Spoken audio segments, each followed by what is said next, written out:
Y hay una opinión, hay unos comentarios que dicen que puede ser que Lucas fuera el médico esclavo o el esclavo médico de este tal Teófilo. Es una opinión que circula por ahí. O puede ser que simplemente fuera una persona importante que Lucas conocía y al cual le quiere contar la historia del Evangelio, la historia desde el comienzo hasta que se comienza a desarrollar y extender el Evangelio por distintas partes del mundo y continentes.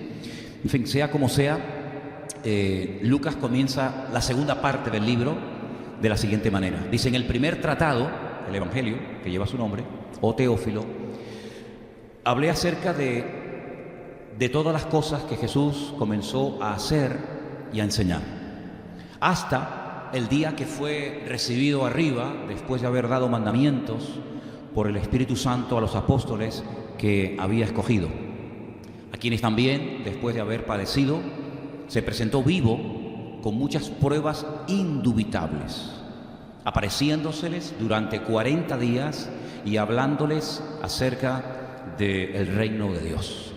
Y estando juntos, les mandó que no se fueran de Jerusalén, sino que esperasen la promesa del Padre, la cual les dijo: oísteis de mí. Y terminamos con el versículo 5, que dice: porque Juan el Bautista, ciertamente bautizó con agua, mas vosotros seréis bautizados con el Espíritu Santo dentro de no muchos días. Ahora, para hacer honor a la verdad, no tenemos, yo digo lamentablemente, el registro completo de lo que sucedió en esos 40 días desde la resurrección hasta la ascensión. Lucas nos dice que después de resucitado el Señor se aparecía de vez en cuando a sus discípulos. No es que estuvo desde por la mañana hasta por la noche permanentemente, sino que se les aparecía espontáneamente de vez en cuando a sus discípulos durante aproximadamente 40 días. Ya digo, no tenemos todas las apariciones que el Señor hizo en este tiempo, en este mes y pico. Tenemos solamente 10. Si sumamos las veces que Jesús se apareció a sus discípulos después de resucitado, tenemos más o menos unas 10 apariciones. Saben que, por ejemplo, una de ellas fue cuando estaban reunidos en una casa, pero casualmente no estaba Tomás. Después se presenta y ya está Tomás. Hay otra aparición donde se produce cuando 2 de sus discípulos o 2 de sus seguidores se alejan de Jerusalén y llegan cerca de una población llamada Emaús. En total, ya digo, hay 10 apariciones de Cristo registradas en la Biblia, en los Evangelios, después de resucitado. No contamos en estas 10 la vez que se le presentó a Saulo de Tarso, cuando dice que iba camino hacia Damasco a prender cristianos y llevarlos a Jerusalén para forzarles a renegar de esta fe o de esta creencia nueva que estaba circulando en aquellos días. Pero sí tenemos muchos testigos, personas que fueron testigos presenciales de estas apariciones. Por supuesto, los más conocidos son sus discípulos. También tenemos el testimonio de algunas mujeres, que hoy en día es válido, pero que en aquellos tiempos no servía. Perdonen, hermanas, pero en aquellos tiempos el testimonio de los esclavos y el testimonio de las mujeres no tenían ningún valor, no tenían ningún peso en ningún juicio. Si una mujer iba a testificar contra un hombre en un juicio, ese testimonio no servía. Pero la Biblia sí le da mucho valor e importancia al testimonio de mujeres como, por ejemplo, María Magdalena, que dice que lo vieron y escucharon su voz y casi lo llegaron hasta tocar, ¿verdad? Aparte de las apariciones, estas 10 apariciones, y aparte de los testigos oculares que dice que lo vieron, tenemos una prueba, tenemos una evidencia impresionante, y es el sepulcro vacío.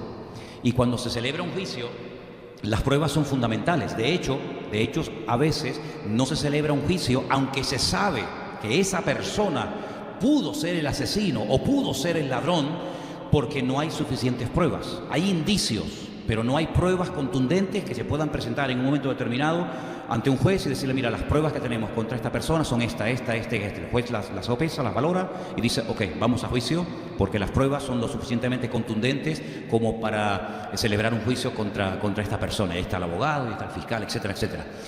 Hay una frase un poquito larga, pero que quiero que pongamos ahí en la pantalla, en cuanto al tema de las pruebas, lo cual es muy importante.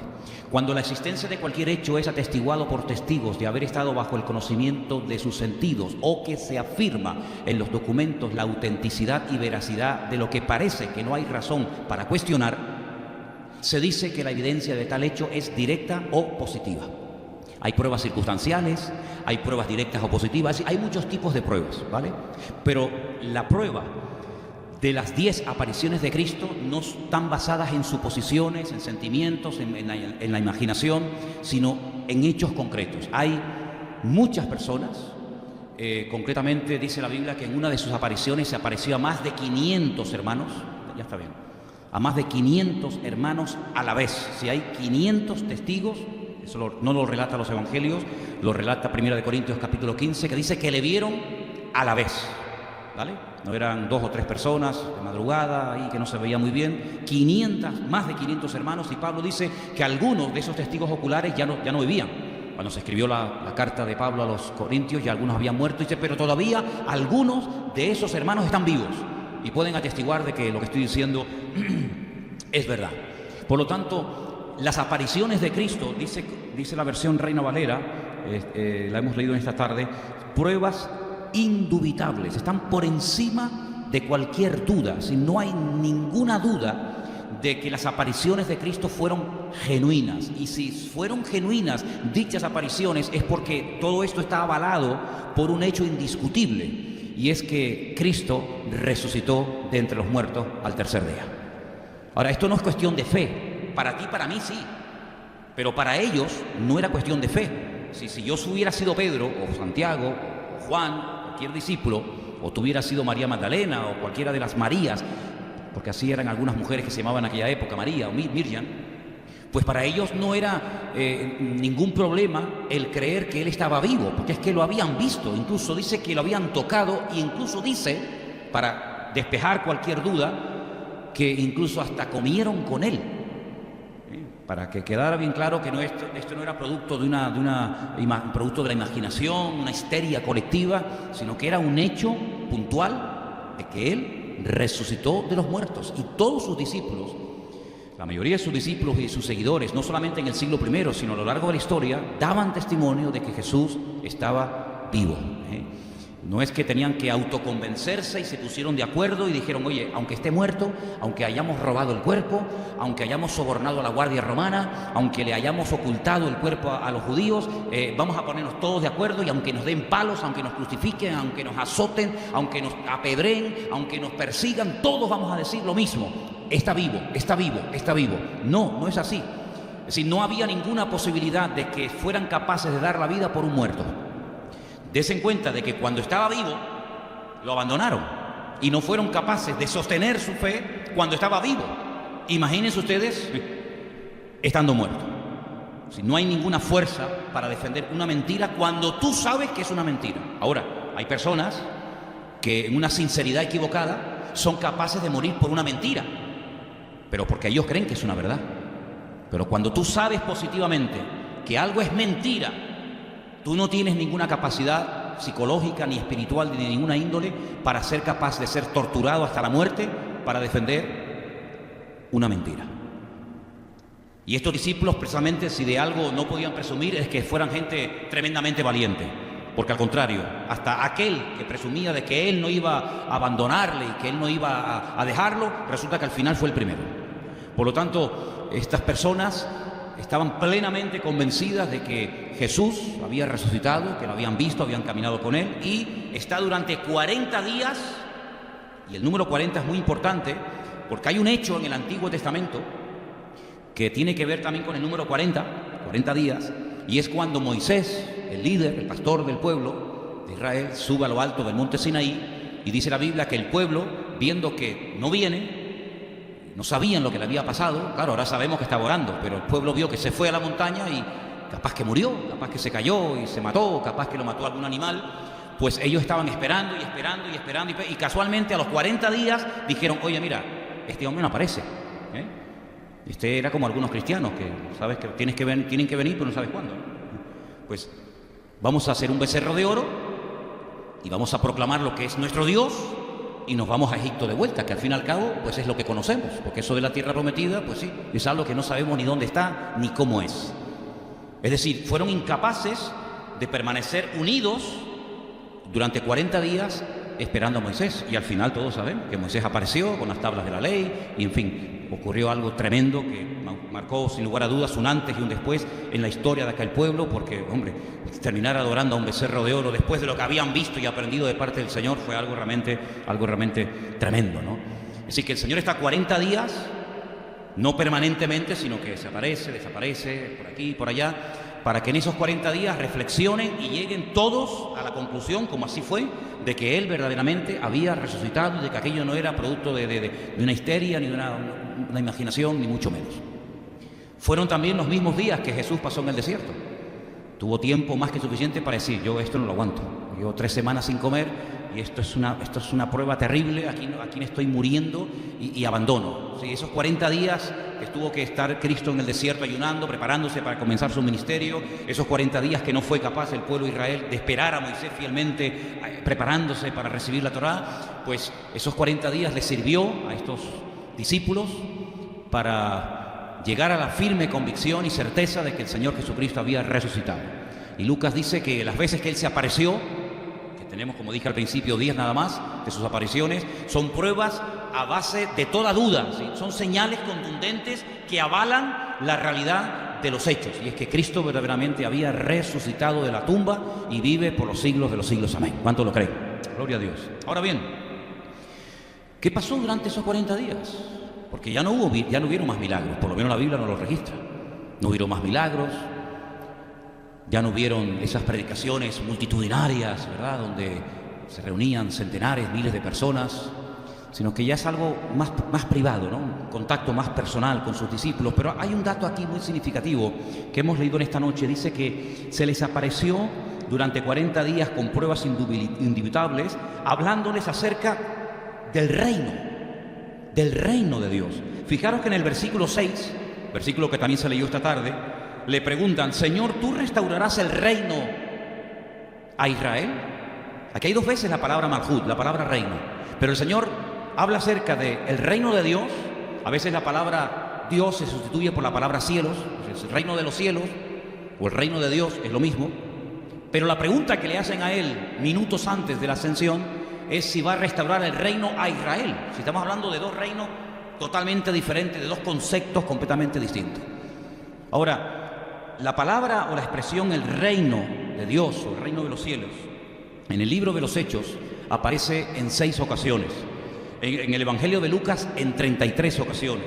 En el Evangelio, por ejemplo, de Marcos en 15 ocasiones. Y así podríamos ir por cada uno de los evangelios y muchos libros del Nuevo Testamento donde encontramos este concepto nuevo, el reino de los cielos o el reino de Dios, ¿verdad? Venga tu reino, decía el Señor Jesucristo en una de las frases del famoso Padre Nuestro, aquella oración modelo que les enseña a sus discípulos.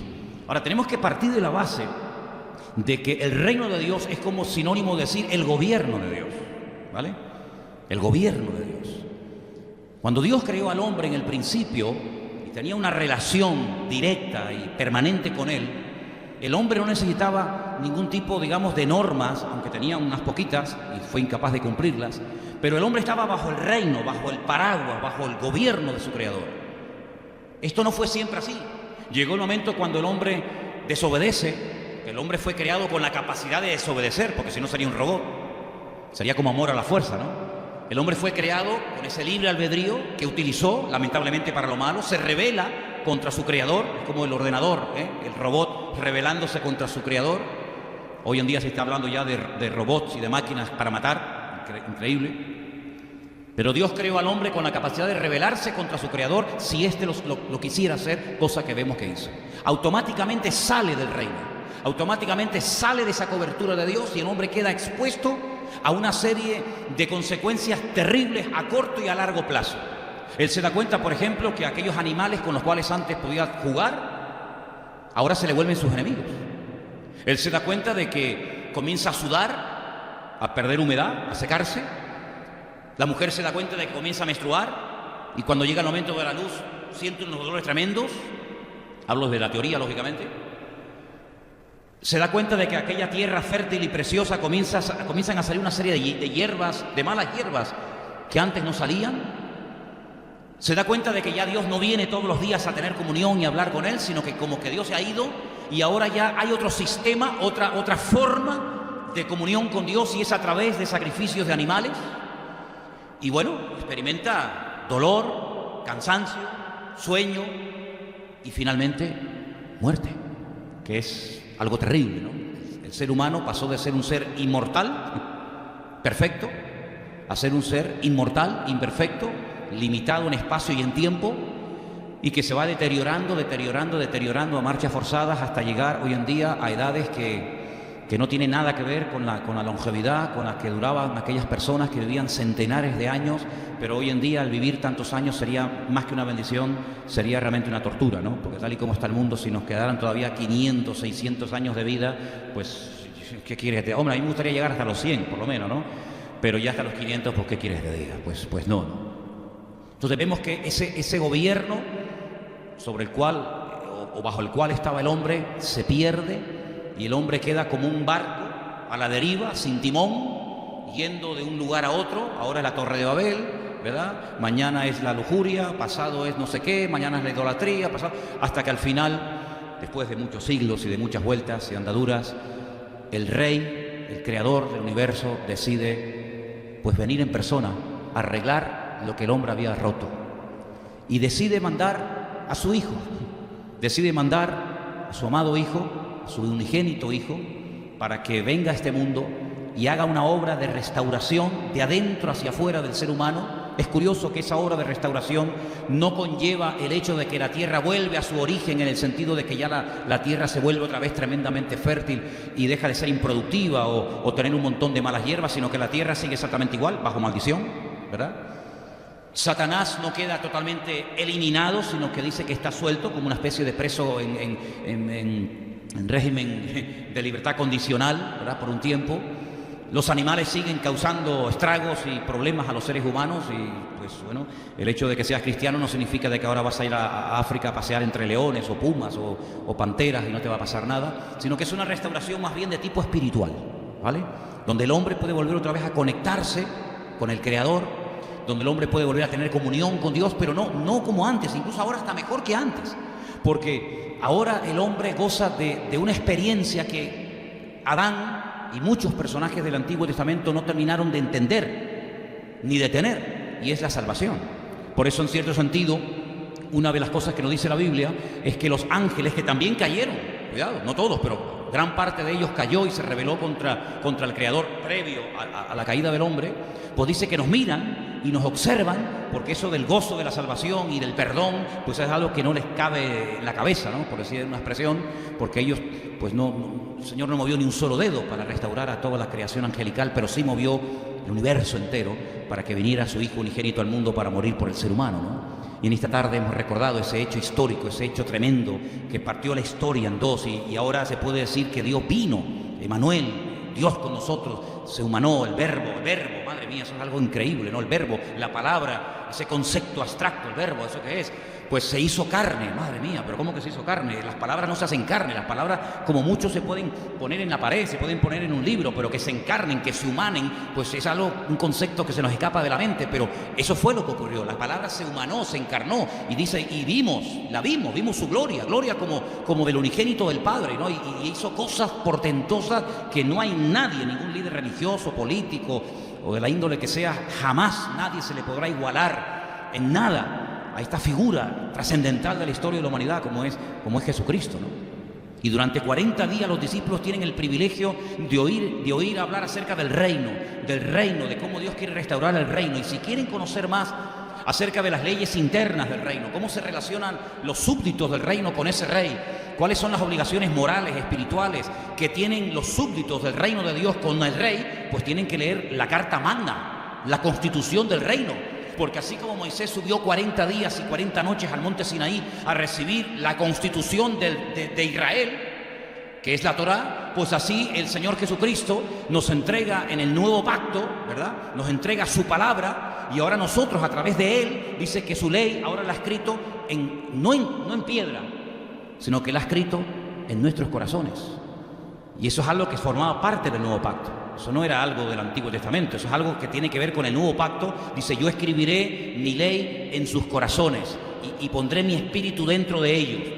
Y mi espíritu dentro de ellos les guiará, les recordará, glorificará mi obra en ellos y nos conducirá a la verdad. Y por eso nosotros en el día de hoy podemos estar 100% convencidos de que todos los testimonios que dieron aquellos hombres y mujeres era real. Y la palabra de Dios nos ha llegado sin defectos, sin manipulaciones de ninguna índole, y nos ha llegado tal y como ocurrieron los hechos.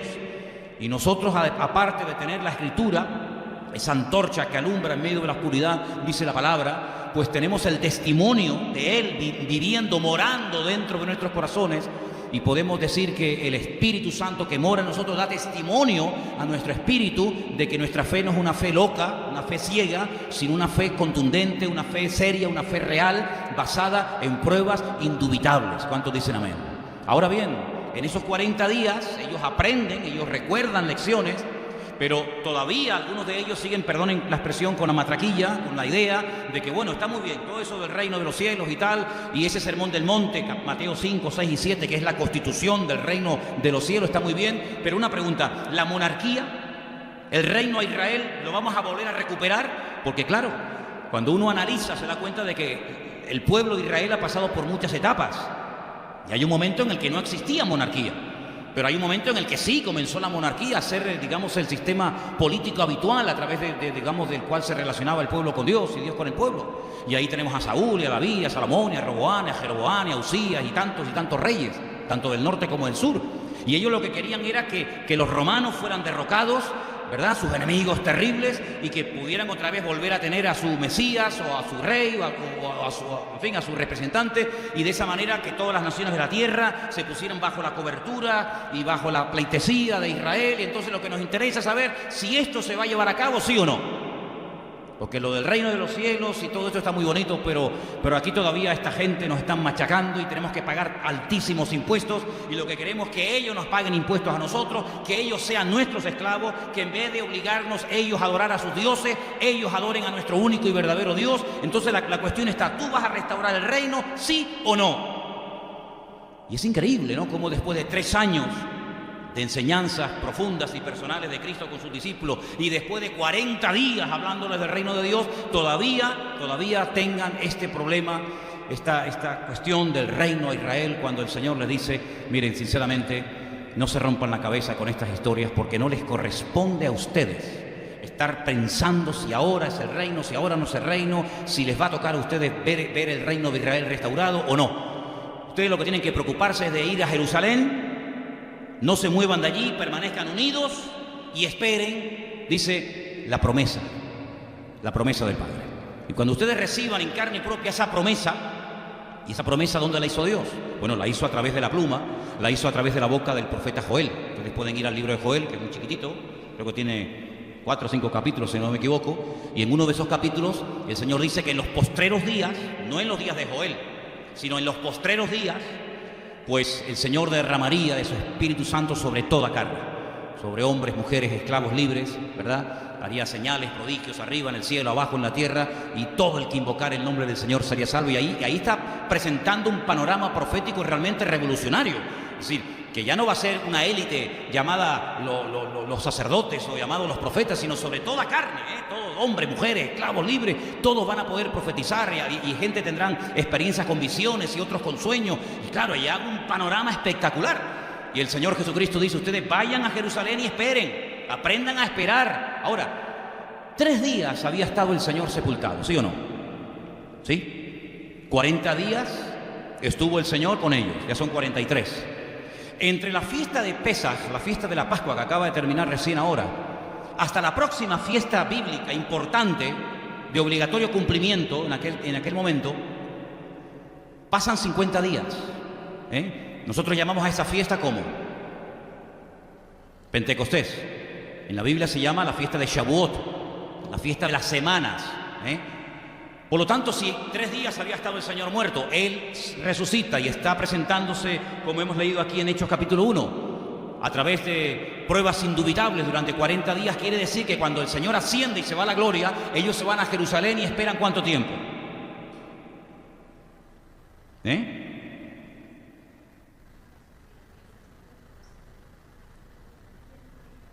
Vamos a ver, sumamos otra vez. Se perdieron por el camino. 50 días hay entre Pesach y Shavuot, entre Pascua y Pentecostés. 3 días muertos. 40 días presentándose con pruebas indubitables. Se van a Jerusalén y esperan. ¿Cuánto tiempo hay? Hasta 50. 7 días. Estuvieron esperando 7 días. 7 días estuvieron esperando.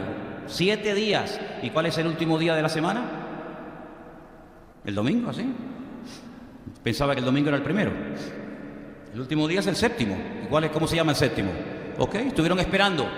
Si Primera de Corintios, síganme este dato que les voy a dar. Si Primera de Corintios capítulo 15 dice que en esas pruebas indubitables que se llevaron a cabo durante el periodo de 40 días, del cual estamos hablando esta noche, 500 hermanos llegaron a verle en el mismo momento, en tiempo real, 500 hermanos.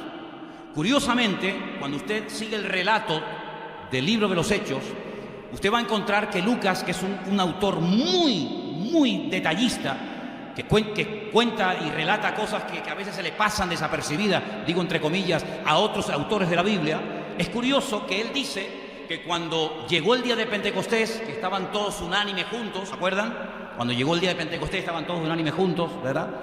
Pues él dice que previamente, y menciona el nombre de algunas de las personas que estaban allí, incluida su madre, incluida María, él dice que había 120 personas.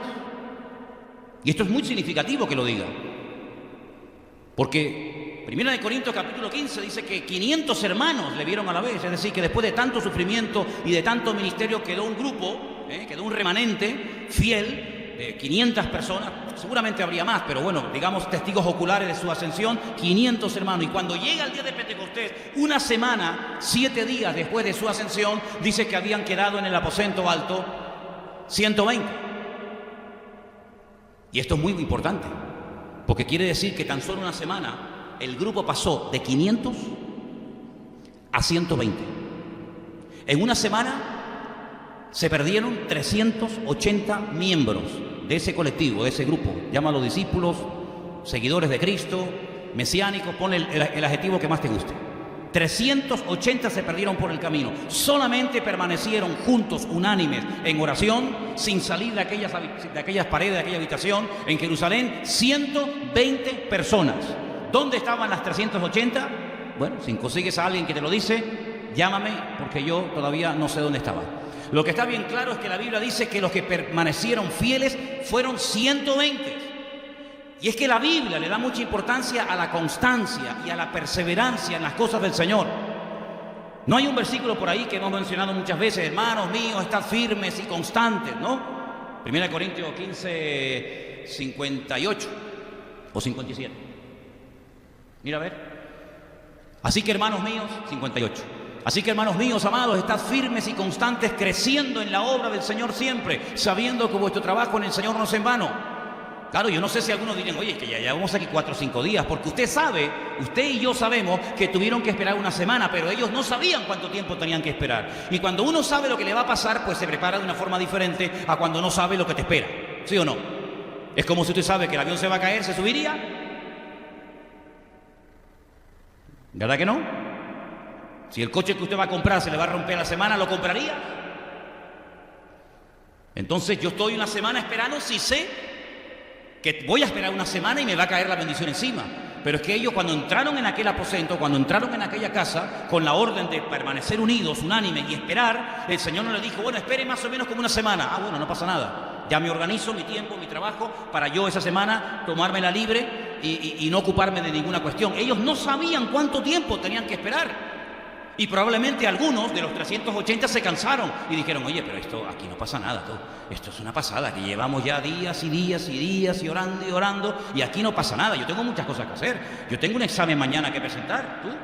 Yo hoy no me he preparado y tengo que presentar un trabajo y me está esperando mi familia y me está esperando mi mujer o he quedado con un amigo o yo qué sé cuántas excusas puede presentar una persona. Es que no le presentaban excusas al Señor cuando el Señor en persona, físicamente, los llamaba y le decía, tú ven conmigo. Y decía, es que me acabo de comprar unas yuntas de bueyes, un nuevo tractor, ¿no? Y me hace una ilusión tremenda con el tractor Lamborghini que me acabo de comprar, irme al campo y probarlo. Yo, espérate hasta mañana. Y dice, Señor, quédate. O déjame que primero entierre a mi padre. Si ya en vida le daban excusas, imagínate no viéndolo. ¿Cuántos días llevamos aquí esperando, Pedro? Hombre, de momento llevamos 3 días. Oye, 3 días tardó en resucitar. ¿No nos habremos equivocado? ¿Y qué hacemos aquí? Además, si yo no soy de Jerusalén, yo soy de Capernaum. Yo soy de... Los que permanecieron fieles esperando fueron los que fueron bendecidos. Y es que la Biblia dice, encomienda al Señor tu camino, confía en Él y Él hará. ¿Cuántos dicen amén? Y ese es uno de los grandes problemas del ser humano, incluido aquellos que se llaman cristianos, que no están dispuestos a esperar el tiempo necesario en el Señor, sino que como vivimos en una época donde todo va tan rápido, porque hombre, yo me acuerdo la primera vez que yo tuve conexión a internet, aquello era, hermano, una pasada, pero era lento como el caballo del malo, que yo era terrible, además era un aparatito que hacía un ruido horrible, parece que estaba endemoniado el aparato aquel, y tardaba, y tú veías la cosita que se iba cargando, y cuando iba por la mitad estabas todo ilusionado, porque te daba tiempo de ir a la calle, darte un paseo, correr un poco, y tal, la Teresita, volvía, y aún le faltaba un poquito y tal, hasta que llegaba, ¿no? Entonces, claro, hoy en día, como todo es tan rápido, tocas un botón y ya te llega la foto, te llega el archivo, no sé qué, parece que ese sistema de vida como que es aplicable a nuestra relación con Dios. Y bueno, yo oro y cuando digo amén, yo ya tengo que tener a la novia al lado. Bueno, Adán tuvo que dormir un ratito antes de ver a Eva, mijo, y tú la quieres ver sin dormir ni nada, ¿no?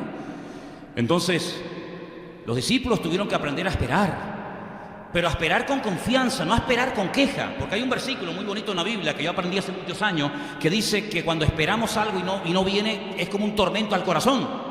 No esperar quejándonos, no esperar lamentándonos, sino esperar con gozo, porque yo sé que mi Señor, cuando Él lo crea conveniente, Él me dará lo que yo necesito, ni más ni menos. Pero ¿cuántos se han pegado, hermanos, golpetazos frontalmente contra la vida? Porque se han precipitado, se han equivocado de carrera, se han equivocado de novio, se han equivocado de novia, se han equivocado de trabajo, se han equivocado de país, se han equivocado de todo, porque han corrido tanto que no han tenido tiempo para oír la voz de Dios. Y en vez de consultar a Dios, lo que han hecho es que le han informado, le pasan información a Dios y le dicen, date prisa que ya está bien, ¿no? Que se me va la vida. Claro, si yo le pongo algunos ejemplos bíblicos de lo que tuvo que esperar la gente hasta ser capacitados y llamados por el Señor, algunos de ustedes se pueden desanimar tremendamente en esta tarde. Miren, por ejemplo, a Moisés. Hasta los 80 años no lo llamó el Señor para que fuera a Egipto a sacar a su pueblo. ¿Por qué no lo llamó a los 20? Porque a los 20, a los 30 y a los 40 Moisés era un caballo desbocado. Prueba de ello que lo intentó y se terminó cargando un egipcio. Y de allí iban a salir sin tener que derramar sangre, sin tener que matar a nadie. Lo que haga, que lo haga Dios, pero que no lo hagas tú. Mira cuántos egipcios después murieron, pero fue una intervención de Dios, no fue intervención de Moisés. Moisés no mató a nadie. Fue algo que Dios hizo con las plagas y con todo aquello que sabemos, ¿verdad? La muerte de los primogénitos, etcétera. Y a los 80 años, cuando ya este hombre ha aprendido, está curtido en esperar, conoce el desierto, dónde están las fuentes de agua, dónde están los pastos, etcétera, etcétera, es cuando el Señor lo llama. Y uno puede decir, ahora me llama después de tantos años de estar aquí aburrido, y para arriba y para abajo. Bueno, ahora es el momento de Dios, no es el momento tuyo. Y José, siendo un jovencito, sabía perfectamente el propósito de Dios para su vida. Se lo había revelado, le había pasado algunos datos, ¿no? Alguna información a través de aquellos sueños proféticos que él tenía. Sueños alucinantes. Él sabía que su padre, su madre, sus hermanos algún día vendrían, le renderían pleitesía, le pedirían favores, pero espérate, no corra, como ahora te nombren rey, madre mía. El Señor lo tuvo que hacer pasar por un desierto terrible de incomprensión, de soledad, de muchas cosas. Y sí, el Señor lo fue curtiendo y preparando. Y a David, madre mía, hemos terminado hace unos días hablar de este personaje tan importante de la Biblia, desde jovencito, la unción de Dios sobre la cabeza, pero ahora en la montaña, a cuidar ovejas, a jugarte la vida ante osos, ante leones, etcétera. A esperar el tiempo de Dios. Y cuando crea que está preparado, no, todavía no, ahora te va a perseguir el rey contra ti, un rey que me persiga a mí. Increíble, hasta que el Señor pues lo pone ahí y es un hombre tremendo. Y el Señor Jesucristo, hermano, El Señor Jesucristo no predicaba a los 14 ni a los 15 años. Ya sé que hay por ahí libros apócrifos que cuentan que Cristo cogía, como era, dicen que era carpintero el Padre, pues cogía pajaritos, ¿no?, de madera y les soplaba y salían volando. Cuentos chinos, hermano. Olvídense de eso. El Señor Jesucristo tuvo que aprender a esperar, a prepararse tranquilamente, y por lo que padeció. ¿Recuerdan lo que dijimos otro día? Y por lo que padeció, aprendió obediencia. Tuvo que prepararse, tuvo que curtirse. ¿Y Josué? Josué pisa la tierra prometida. Josué entró a la tierra prometida, cosa que Moisés nunca entró, junto con Caleb. Ellos tenían la razón. Ellos no eran unos rebeldes, ellos no maldijeron la tierra, ellos dijeron: Dios nos va a entregar la tierra. Y aquel hombre, Caleb, dijo: nos vamos a comer a los gigantes, a los hijos de Anak, como si fueran pan. Y vamos a conquistar la tierra, porque el Dios que nos sacó y el Dios que nos ha conducido hasta aquí es el Dios que nos va a introducir en la tierra. Y tuvieron que vivir 40 años entre una mayoría de rebeldes, esperando. Primero, esperar la muerte de Moisés. Segundo, esperar la muerte de toda aquella generación. Y ya cuando son ancianos, por fin logran entrar a la tierra prometida, ¿verdad? No se quejaron en 40 años, porque ellos sabían perfectamente que la queja mata la fe, que la queja es el cáncer del espíritu, que la fe enferma a las personas que tienen esa actitud negativa en su vida. Y ellos aprendieron a esperar en el Señor, como tú y yo tenemos que aprender hoy en día, en esta era de rapidez, ¿verdad? A comenzar a aprender a esperar en Dios. Y si tú crees que lo puedes hacer mejor que Dios, inténtalo, a ver qué tal te sale. Y vas a ver que al final va a decir: metí la pata. Así que, amados hermanos, la famosa enseñanza o moraleja del ratón, o perdón, del conejo y de la tortuga, ¿no? Al final, ¿quién llegó a la meta? ¿El que corrió mucho y se cansó por el camino, o el que fue perseverante y un día y otro día y siguió despacito, sin prisa, sin carrera, pero al final la tortuga llegó? Cuando al principio le decían: esta, ¿dónde va a llegar esta? Y el conejo, ¡oh!, esas carreras. Al final el conejo no llegó, se cansó y se quedó tirado por el camino, ¿verdad? Así que Dios nos ha llamado, hermanos, a confiar en Dios. Una de las mayores responsabilidades que tenemos todos como creyentes es aprender a confiar en Dios. Y Dios se va a ir revelando paulatina y poco a poco a tu vida a través de distintas experiencias, algunas tal vez amargas o incomprensibles, pero a través de todas y cada una de ellas el Señor va a ir preparándonos para la siguiente etapa. ¿Cuántas veces paró Israel por el desierto? Es interesantísimo ver que hasta los nombres de los lugares donde paraban están registrados en la Biblia, porque en cada lugar aprendían algo. Era aquella nube, ¿verdad?, milagrosa, la que guiaba al pueblo de día y de noche, la que le protegía de las inclemencias del frío y del calor en el desierto. Y había momentos en los que la nube, la presencia del Señor, los llevaba a un lugar que era un espectáculo estar allí, un lugar de aguas, un lugar precioso, de fuentes de agua, cascadas, donde los niños podían jugar, bañarse, casi hacen allí un parque temático y se quedan allí a vivir durante toda la vida, ¿no? Palmeras, 70 fuentes de agua. Vamos a quedarnos aquí, esto es una gozada, no vive nadie lo ha descubierto. Y el Señor decía: vámonos. Y todo el mundo tenía que comenzar a recoger el campamento, y ahora los llevo a otro sitio donde no había ni una gota de agua. Y uno decía: ¿pero esto qué es? Tenía que haber sido al revés, primeramente llevarnos al sitio seco y después llevarnos al sitio de agua. Y el Señor lo ha hecho al revés: primero nos lleva a la abundancia de agua y después nos lleva a la escasez. Pero tienen que aprender a gozarse en todo y por todo, porque el Señor que les llevó a donde había mucha agua es el mismo Dios que los llevó donde hay poca agua, para que aprendan a confiar no en lo que tienen, sino que aprendan a confiar en el Dios que es vuestro pastor y que les guía durante la noche y el día. ¿Cuántos dicen amén? Y por eso, amados hermanos, en este libro de los Hechos, que es un libro muy bonito, un libro precioso, que sería lindísimo que ustedes comenzaran a leer día tras día, ustedes van a descubrir cómo los discípulos se enfrentan ante retos, ante desafíos que nunca habían tenido. Tienen ahora que elegir personas, tienen ahora que administrar dinero, tienen que ahora que administrar el tiempo libre, tienen que atender problemas que surgen dentro y fuera de la iglesia, tienen que saber tratar con los judíos, con los romanos, con los fariseos, con los escribas, con los murmuradores, con los falsos creyentes, con los falsos profetas, y tienen que entrar en una etapa, ¿verdad? Pero toda la preparación previa que habían recibido les capacitó, porque todo lo que aprendieron del Señor Jesucristo ahora lo tienen dentro, y solamente es cuestión de que tienen que utilizarlo y aplicarlo en el momento oportuno. Quiero terminar diciendo algo. Ellos tenían mucho conocimiento del Señor, más que todos nosotros juntos, porque ellos fueron testigos oculares. Fíjense que esa palabra tan bonita que dijo el Señor una vez, cuando le dijo: ¿sabéis una cosa? ¿Cuántos reyes y cuántos profetas desearon ver y oír lo que ustedes están viendo y oyendo, y no lo vieron? No lo vieron.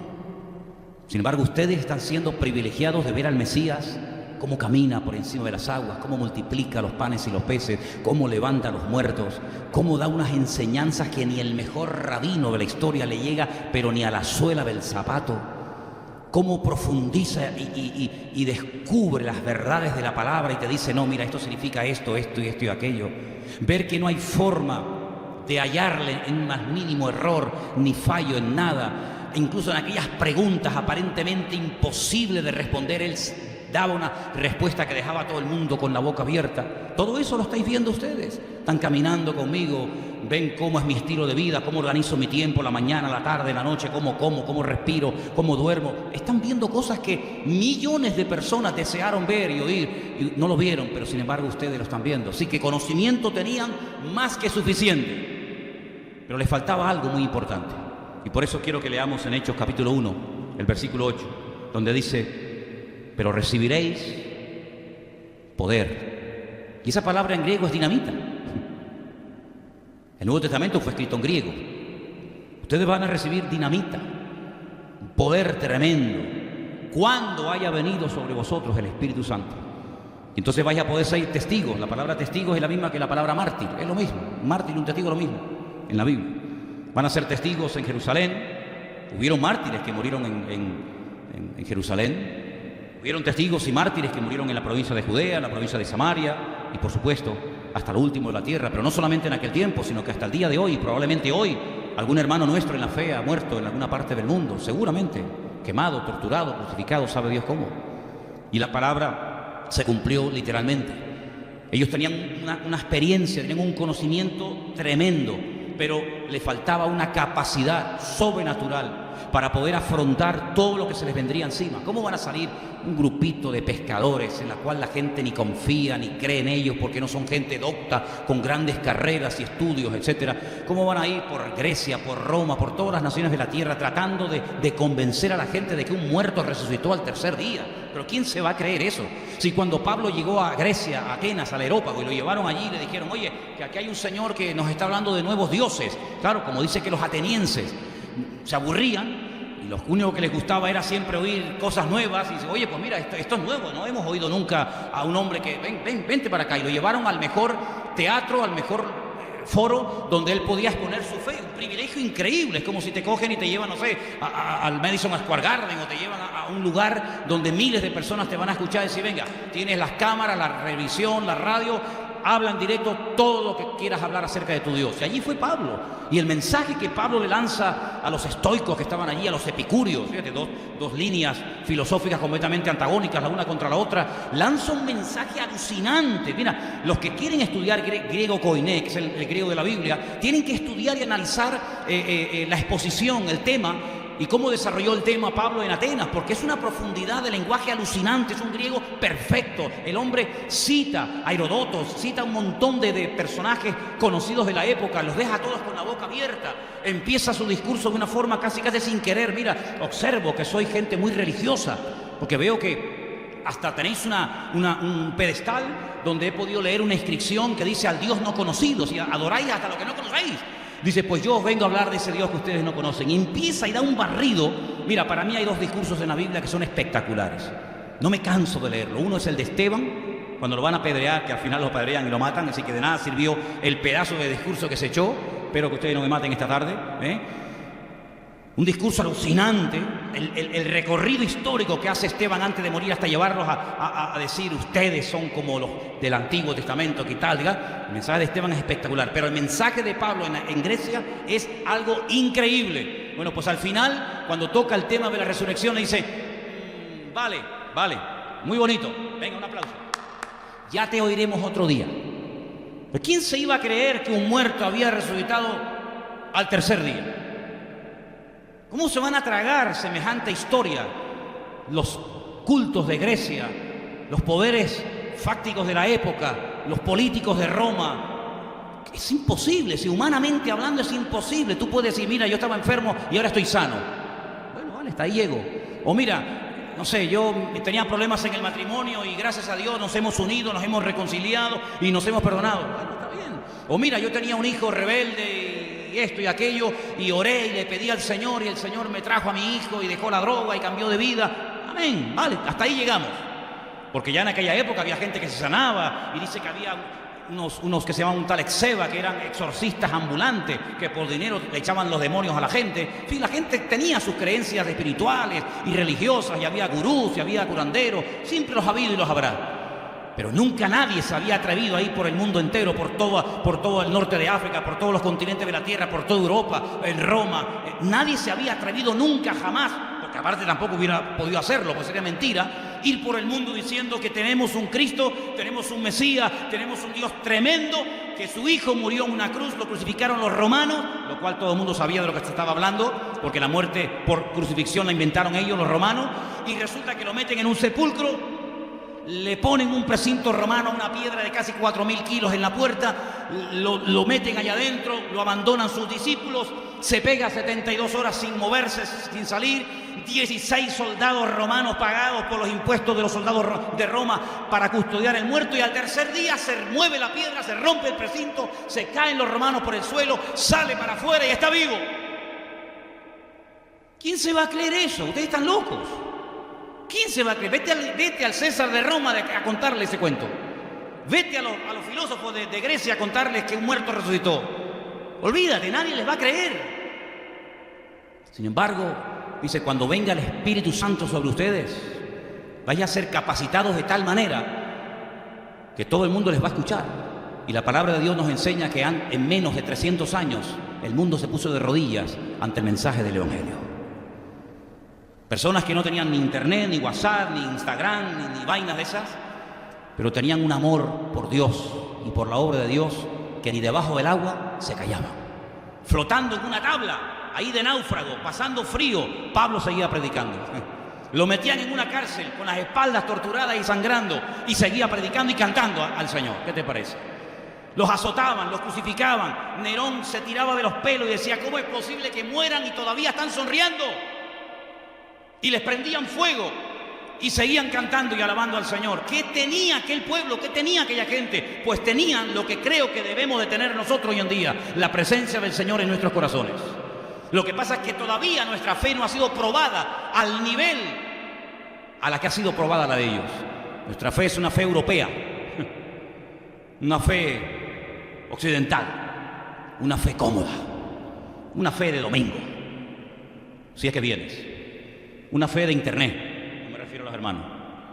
Una fe de estar en casa comiendo palomitas y escuchando a Manolo predicar. Esa es la fe que generalmente tenemos todos y cada uno de nosotros, donde a lo máximo que a lo mejor podemos llegar sea un problema con el hijo, con el marido, con el trabajo, no sé qué, pero bueno, para de contar. Pero eso de que nos estén esperando fuera, el Daesh para crucificarnos o quemarnos la iglesia o torturar a nuestros hijos hasta que renieguen de Cristo, ahí no hemos llegado ninguno de nosotros. No sé lo que ocurriría si eso nos tocara a nosotros, que ya por cierto es la realidad de nuestros hermanos en Siria, en Irak, en Nigeria y en tantos y tantos lugares donde simplemente el hecho, ya ni abrir la boca, simplemente el hecho de tener este santo y sagrado libro en su casa, la Biblia, ya es un delito, condenado a 30 o 40 años de trabajo forzado, como por ejemplo en Corea del Norte, y al final pues o las torturas o la enfermedad o el dolor te termina matando. Hasta ese nivel nuestra fe aún no ha llegado. Tenemos una fe, como yo digo, de domingo. Tenemos una fe europea. Pero nuestros hermanos en otras partes del mundo están pagando un precio tremendo. Nunca olvidaré cuando una vez escuché a unos hermanos chinos que dieron testimonio y decían, ustedes cuando los cristianos se saludan en Europa, nos llama mucho la atención que se ven una a otra y dice, ahora hermano, Dios te bendiga. Digo, ¿y ustedes en China no hacen eso? Dice, no. ¿Cómo se saludan ustedes allí? En China. Nosotros cuando encontramos a un hermano y el Espíritu nos da testimonio de que esa persona que está delante de nosotros es un hermano y no un espía, lo que nos miramos a la cara, el Espíritu nos da testimonio de que ese es nuestro hermano, nuestra hermana, y nos preguntamos, ¿cuántas veces te han torturado a ti? ¿En cuántas cárceles has estado tú? ¿Cuántas veces has estado preso? Así nosotros nos saludamos en China. ¡Wow! Tremendo, ¿no? Y todos hemos visto imágenes que nos han impactado cuando hemos visto hermanos que han ido a un río helado, ¿verdad? Y han hecho un boquete en el río helado para bautizar algún hermano que quería ser bautizado y algunos cuando se van a bautizar aquí me dicen, el agua estará muy fría. Digo, a 18 bajo cero. ¿Verdad? ¿Qué te parece? Tenemos una fe cómoda, una fe donde si te enfadas conmigo o con la iglesia, tienes otra donde elegir. Fíjate qué fácil. Te enfadas conmigo, no te gusta lo que prediqué hoy, el domingo que viene ya no vamos más. ¿A dónde vamos? Ahora ya. Y cuando aquella no te guste, te vas a la otra, como hay tantas. Pero en aquella época estaba la de Corinto, la de Éfeso, la de Esmirna, la de Pérgamo. Entonces si te va la de Corinto, ¿a dónde me voy? No hay. Por eso dice, no dejéis de congregaros, como algunos ya tienen por costumbre, porque había una iglesia en la ciudad y ibas a esa o ibas a esa, no había otra opción, ¿verdad? Y cuando Pablo escribía una carta a los corintios, nos decía a los hermanos bautistas de Corinto, y a los hermanos pentecostales de Corinto, y a los metodistas de Corinto, y a los anglicanos de Corinto, y a las asambleas de Dios de Corinto. No, a los hermanos de Corinto, a los llamados a ser santos para la gloria y honra del Señor. Con problemas, con cismas, con problemas, quítate tú para ponerme yo, con celos, con envidias, con divisiones, pero hermanos en Cristo Jesús, aprendiendo a tratarnos, a soportarnos, porque uno dice, no, tenemos que amarnos, sí, pero también hay un versículo que dice, y soportaos, ¿o no? Porque a mí hay gente que amarlo no me cuesta.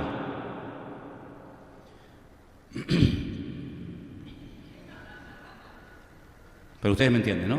Me imagino que a ti te pasará lo mismo. No, a este no tengo preocupación, Manolo.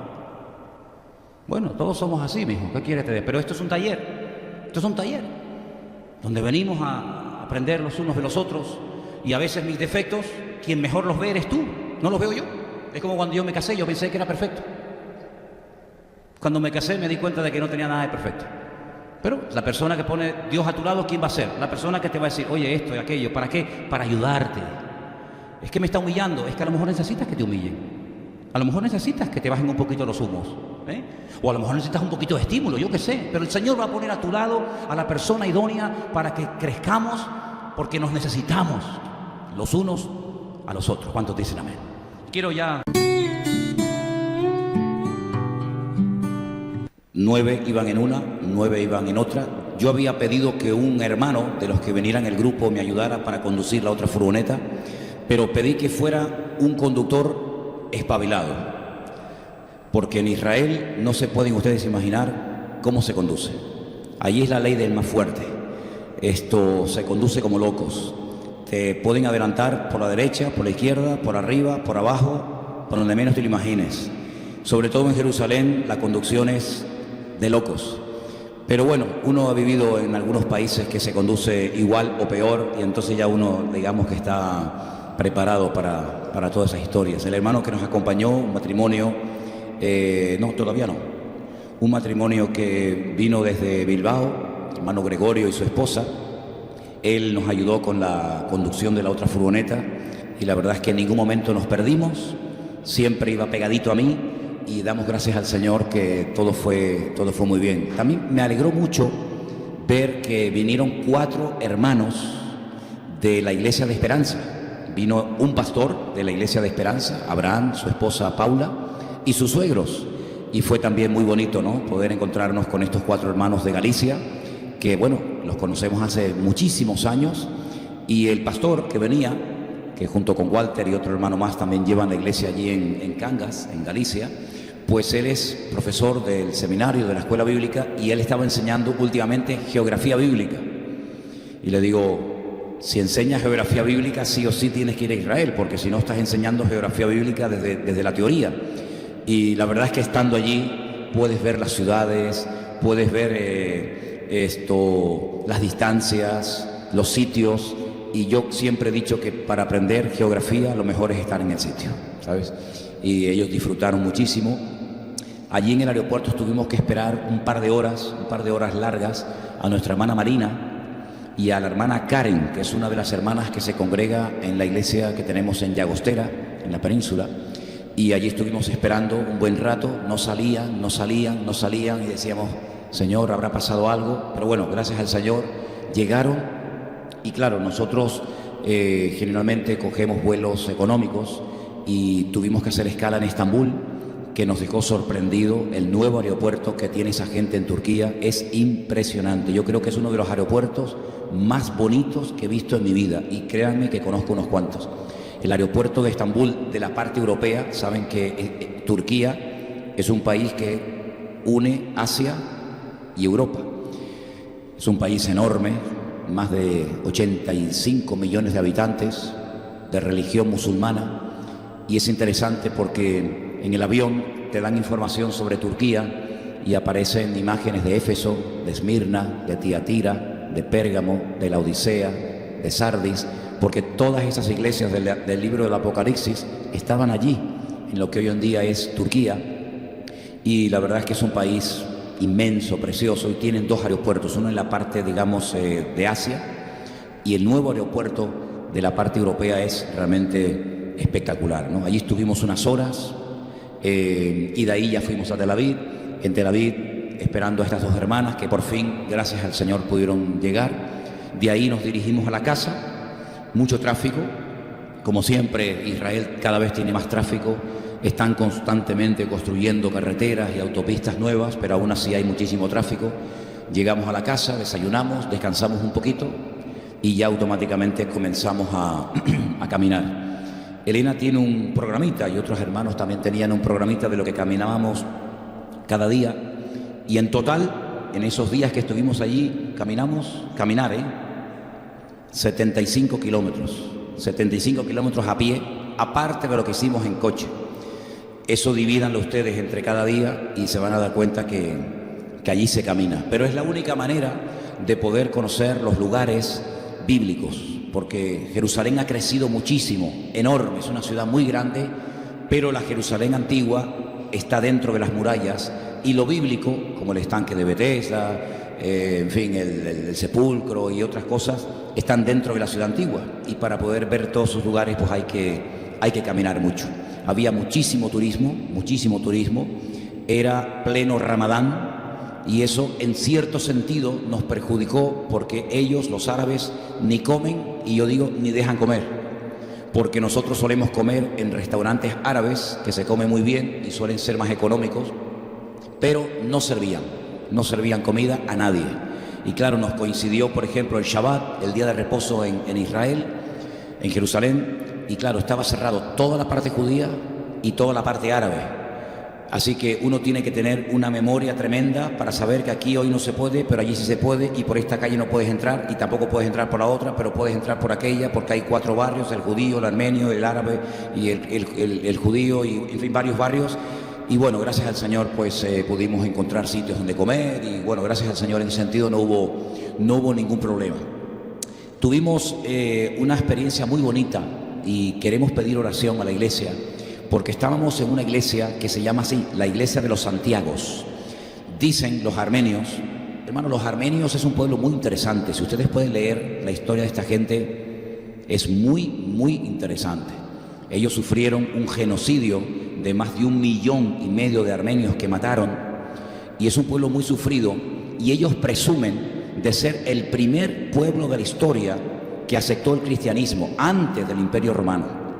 El Imperio Romano aceptó el Evangelio por el 300 y pico, cuando Constantino supuestamente se convirtió e hizo del cristianismo la religión oficial del Imperio Romano. Pero antes, a través del ministerio de Bartolomé, saben que Bartolomé tal vez no es uno de los discípulos más conocidos, pero Bartolomé y el otro Judas, no Judas Iscariote, sino el otro, fueron a esa parte del mundo y ellos aceptaron al cristianismo. Y siempre los armenios han sido cristianos. No son cristianos, por así decirlo, evangélicos o de la rama protestante, tampoco son católicos, sino ellos tienen un sistema de gobierno diferente. Ellos tienen el patriarca, y entonces el patriarca es una especie de papa, de jefe de la iglesia armenia, y en esa iglesia de los Santiagos, donde ellos dicen, porque tienen muchas reliquias y muchas historias, ellos dicen que tienen allí el ministerio, es que me está distrayendo la pantalla, y entonces estoy con la pantalla, con el ojo aquí, con el ojo allá. Ellos dicen que tienen la cabeza de Santiago. En España se creyó durante siglos que estaba todo el cuerpo entero en Santiago de Compostela, y nos venimos a enterar que la cabeza se nos quedó en Jerusalén. ¿Qué te parece? Ahora, ¿cómo estará esa cabeza? ¿Cómo estará esa cabeza? No pudimos ver la cabeza. Me hacía ilusión ver la cabeza, pero estaba cerrado el templo, pero de vez en cuando lo abren, y claro, hay multitudes para ir a ver la cabeza de Santiago, amigo, eso es tremendo, ni la que fuera la cabeza de Chespiró, de Simón Bolívar, ¿no? Entonces allí se me acercó un chico y me dijo, mira, estoy oyendo las explicaciones de un guía en inglés y no nos enteramos de nada. ¿Nos podríamos juntar al grupo de ustedes? Eran 2 chicos altos, con sus padres, habían llegado a Jerusalén, se unieron a nosotros, son de Cataluña, viven en Cataluña, tienen un apartamento en Playa de Haro, a 15 minutos de Llagostera. ¿Casualidad? No, para nada. Estuvieron todo el día con nosotros. Días más tarde nos los volvimos a encontrar por Jerusalén, hicimos con ellos una amistad linda, nos abrazábamos, hablábamos y tal. Hemos quedado que cuando vayamos a Llagostera les avisaremos porque ellos quieren seguir en contacto con nosotros y hablar y tal. Tuve la oportunidad de darle testimonio a sus 2 hijos, que yo les pregunté, ¿ustedes qué religión practican? ¿Qué son? Y me dijeron, somos ateos. Y yo les dije, hasta hoy vais a ser ateos. Empezamos a hablar y hablar. Mira, la verdad que fue un tiempo fantástico. Yo no recuerdo sus nombres. Sé que un chico se llamaba Efraín, Paquita se llama la señora. Bueno, lo que sí les quiero pedir que oren por este matrimonio, que vamos a seguir en contacto con ellos, porque como les decía Elena, yo creo que es la gracia de Dios, evidentemente. Yo tengo más facilidad para evangelizar y para hablar y dar testimonio en Jerusalén que aquí en Tenerife, créanme. La gente se nos pega, se nos acerca de una forma tremenda, da igual si son árabes, judíos, católicos o lo que sea. Y tuvimos la oportunidad de darle testimonio. Al final del día, cuando nos despedimos, se me acercaron para pagarme los servicios prestados. Digo, ¿cómo? Claro, usted ha sido nuestro guía, queremos pagarle. Le dije, no, a mí no me tenéis que dar absolutamente nada. Pero quedó un buen ambiente, nos tomamos los teléfonos, nos compartimos los WhatsApp. Así que pido que ore mucho por este matrimonio, que el Señor nos permita volver a contactar con ellos, porque viven al lado, viven en Barcelona, pero van a veranear y tienen un piso al lado de Llagostera, y quedamos que cuando fuéramos para allá, pues les avisaríamos. Mira cómo hace el Señor las cosas. Nos pone en contacto con gente cerca de Llagostera, en Jerusalén, para encontrarlos después en España. Esas son cosas que uno dice, Señor, si no lo veo, no lo creo. Pero así son las cosas del Señor, ¿no? Bueno, y como eso, pues también con otras personas que le dimos testimonio y pudimos hablar y orar por ellos. La verdad es que es un lugar especial para dar testimonio. Todo gira en torno a Dios, en torno a la Biblia, en torno a cosas religiosas, y la gente está con una actitud abierta. Luego también comenzamos a sacarnos fotos en diferentes partes de la ciudad. Había una chica mexicana que hablaba español, pero lleva tiempo viviendo en Dubái, y estaba con una amiga, y también tuvimos allí oportunidad de hablar mucho tiempo de las cosas del Señor. La pobrecita tenía un lío en la cabeza tremendo, y todos estos contactos y todas estas personas a las que le hablamos del Señor, yo creo que el Señor nos la pone en el camino. Son esos contactos, son esas vidas que están buscando, pero no saben cómo, no tienen un guía, no tienen nada, no tienen orientación ninguna. Y me gustaría que estuvieran ustedes orando por todos estos contactos que en cada viaje, con la ayuda del Señor, estamos haciendo. Tuvimos toda la semana de un lugar para otro, mucho calor, créame, muchísimo calor en el norte de Israel. Parece mentira, hoy nos escribían desde Jerusalén, desde Tel Aviv, los hermanos que les voy a hablar ahora, Adolfo y Paula, y nos comentaban que tenían 44 grados de temperatura en Galilea, allí en el mar de Galilea, más calor incluso que en el Mar Muerto, mucho más calor que en el Mar Muerto. He hecho una amistad, ya llevo años hablando con él en cada viaje, con el socorrista del Mar Muerto. Hay una torre alta donde está el socorrista, y mientras el grupo se baña, yo me subo a la torre y estoy allí con él, un chico de Jericó, un chico que se casó con una judía. Eso es un milagro, porque los que viven en Jericó solamente pueden salir para ir a trabajar y volver a la ciudad, pero él conoció a una chica judía, se casó. Él está en trámite porque ahora tienen que estudiar el motivo de su matrimonio y tal, y ya dentro de poquito tiempo, en julio, si Dios quiere, ya puede salir de Jericó para vivir en Jerusalén, y hemos quedado en cenar una noche, en hablar con él, testificarle, dar testimonio, y bueno, son esos contactos maravillosos que uno no buscan, pero que te buscan a ti, ¿no? Así que oren también por el socorrista del Mar Muerto, para que el Señor me dé oportunidad ahora cuando regrese el mes de julio. Y desde ahora estén orando para que sea un mes de julio diferente, porque si ahora hay 44 grados en Galilea en el mes de mayo, imagínense la temperatura que puede haber en Israel en los meses de julio y agosto, que son los meses en los que no va nadie, porque hay tanto calor, incluso han llegado a más de 55 grados, que la gente no suele ir nunca a Israel a pasear ni en julio ni en agosto, pero yo tengo un grupo de 16 personas que solamente tienen el mes de julio libre, así que bueno, allí me puedo derretir, puedo venir con 20 kilos menos o sabe Dios qué, ¿no? Bueno, el día lunes, ya el grupo se había marchado, tuvimos un día inolvidable. Hacía mucho tiempo que yo quería conocer un lugar de Israel llamado Mitzpe Ramón. Está bien al sur de Israel y estábamos a 30 kilómetros del Sinaí, a 30 kilómetros del país de Egipto. Muchísimos aviones, muchísimos helicópteros, muchísimos militares por aquella zona, es una zona, digamos, calentita, pero allí está el cráter más grande del mundo, es un cráter inmenso. Yo les voy a poner unas fotografías, pero créanme, mire, no sabía ni qué fotografías ponerles. ¿Están listas? Bueno, ok, esperamos un poquito, porque es tan inmenso, tan impactante ver aquello, que cualquier fotografía que les ponga, aunque le pusiera 1000 fotografías, no iban a poder captar la grandiosidad de aquel lugar.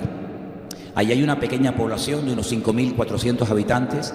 Estamos hablando del Negev, al sur. Ese cráter no se ha producido por una erupción volcánica o por un terremoto, sino que es producto de la erosión. El viento y la lluvia ha hecho un hueco de 500 metros de profundidad, déjala ahí, de 500 metros de profundidad, 45 kilómetros de largo y 6 kilómetros de ancho. Se tarda 8 días en recorrer todo el cráter por dentro. Está todo muy bien montado, lugares donde se bebe agua, donde se duerme, donde se come, etcétera, etcétera. Nosotros no bajamos al cráter, pero desde arriba veíamos a la gente como hormigas. Parecían puntitos, una cosa realmente increíble. Y ese es un mirador en una curva, cuando sales de la carretera de la curva, hay un mirador y es realmente increíble. Más al sur ya está Egipto, es una zona en fin, muy bonita, pero también donde han ocurrido una serie de cosas. Hoy mismo, al sur de ese cráter, Egipto mató a 16 terroristas de ISIS. Así que es una zona muy bonita, pero es una zona también un tanto calentita, ¿no? Y en ese lugar, en Mitzpe Ramón, estuvimos el día, y en ese lugar, ¿podemos seguir viendo algunas fotos? No, bueno, la pobre Carely está ahí luchando con los elementos. No pasa nada, tú tranquila, no pasa nada. Yo estoy aquí para ir rellenando. ¿Podemos ampliar un poquito? Miren, en lo alto de una montaña, encontramos algo impresionante. Una ciudad de los nabateos. Claro, cuando uno va allí tienes que estudiar un montón, porque son tantos nombres, tantos lugares, tantos sitios. Los nabateos eran los descendientes de uno de los hijos de Ismael, si no me equivoco mal, de Nebiot. Sí, Ismael, el hijo de Abraham, tuvo un hijo, y de ese hijo descienden los nabateos. La ciudad principal de los nabateos estaba en Petra. A lo mejor a alguno de ustedes les recuerda a Petra por una de las escenas de la película de Indiana Jones. Esa ciudad en el desierto, labrada en roca, ¿verdad? Allí en Jordania. Los nabateos iban desde Petra hasta Gaza, cruzando todo el desierto, y después desde Gaza, en barcos, mandaban a Europa las especies, sobre todo el incienso.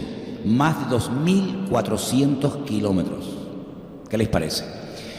Hay una parada intermedia que es esta ciudad, y en lo alto construyeron una ciudad para dormir, para descansar, para protegerse de los enemigos. Y esa ciudad, que era de los nabateos, descendientes de los ismaelitas, pues probablemente fueron aquellas personas que compraron a José y se lo llevaron a Egipto. Mira tú por dónde. Pero como ese país ha sido visitado y conquistado por tantas civilizaciones y por tantos imperios, en lo alto de esa montaña encontramos iglesias cristianas y encontramos sepulturas cristianas. Y allí, si podemos ir pasando otras fotografías, esas, lógicamente la ciudad está totalmente en ruinas, pero encontramos una iglesia enorme en lo alto de la montaña. Todas esas son las ruinas de esa ciudad. Esa es una de las puertas de acceso a la ciudad. Está totalmente amurallada, y bueno, esa es otra fotografía de...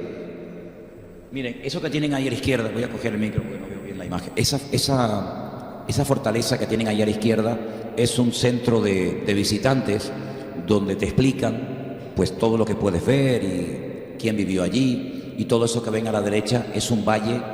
¿Han visto el Valle de Ucanca, aquí en Tenerife, en el Teide? Bueno, pues es una miniatura en comparación con este lugar. Es realmente algo tremendo. Y ahí llueve muchísimo, una vez al año. Llueve de tal manera que hay un lugar al que no pudimos ir, es donde hay un río, donde hay unas cataratas realmente tremendas. Y ese es el lugar en el que estuvimos. Todo eso que veis, esta montaña a mano izquierda, con el paso del tiempo se va a terminar desmoronando y el cráter cada vez va a ser más grande. Imagínense un hueco, hermano, de 500 metros de profundidad, de más de 40 kilómetros de largo. Es algo realmente tremendo. Hay más, ¿verdad? Hay más fotografías. Bien, si podemos ampliar esa fotografía, por supuesto a las ruinas le falta el techo, pero esa es la iglesia.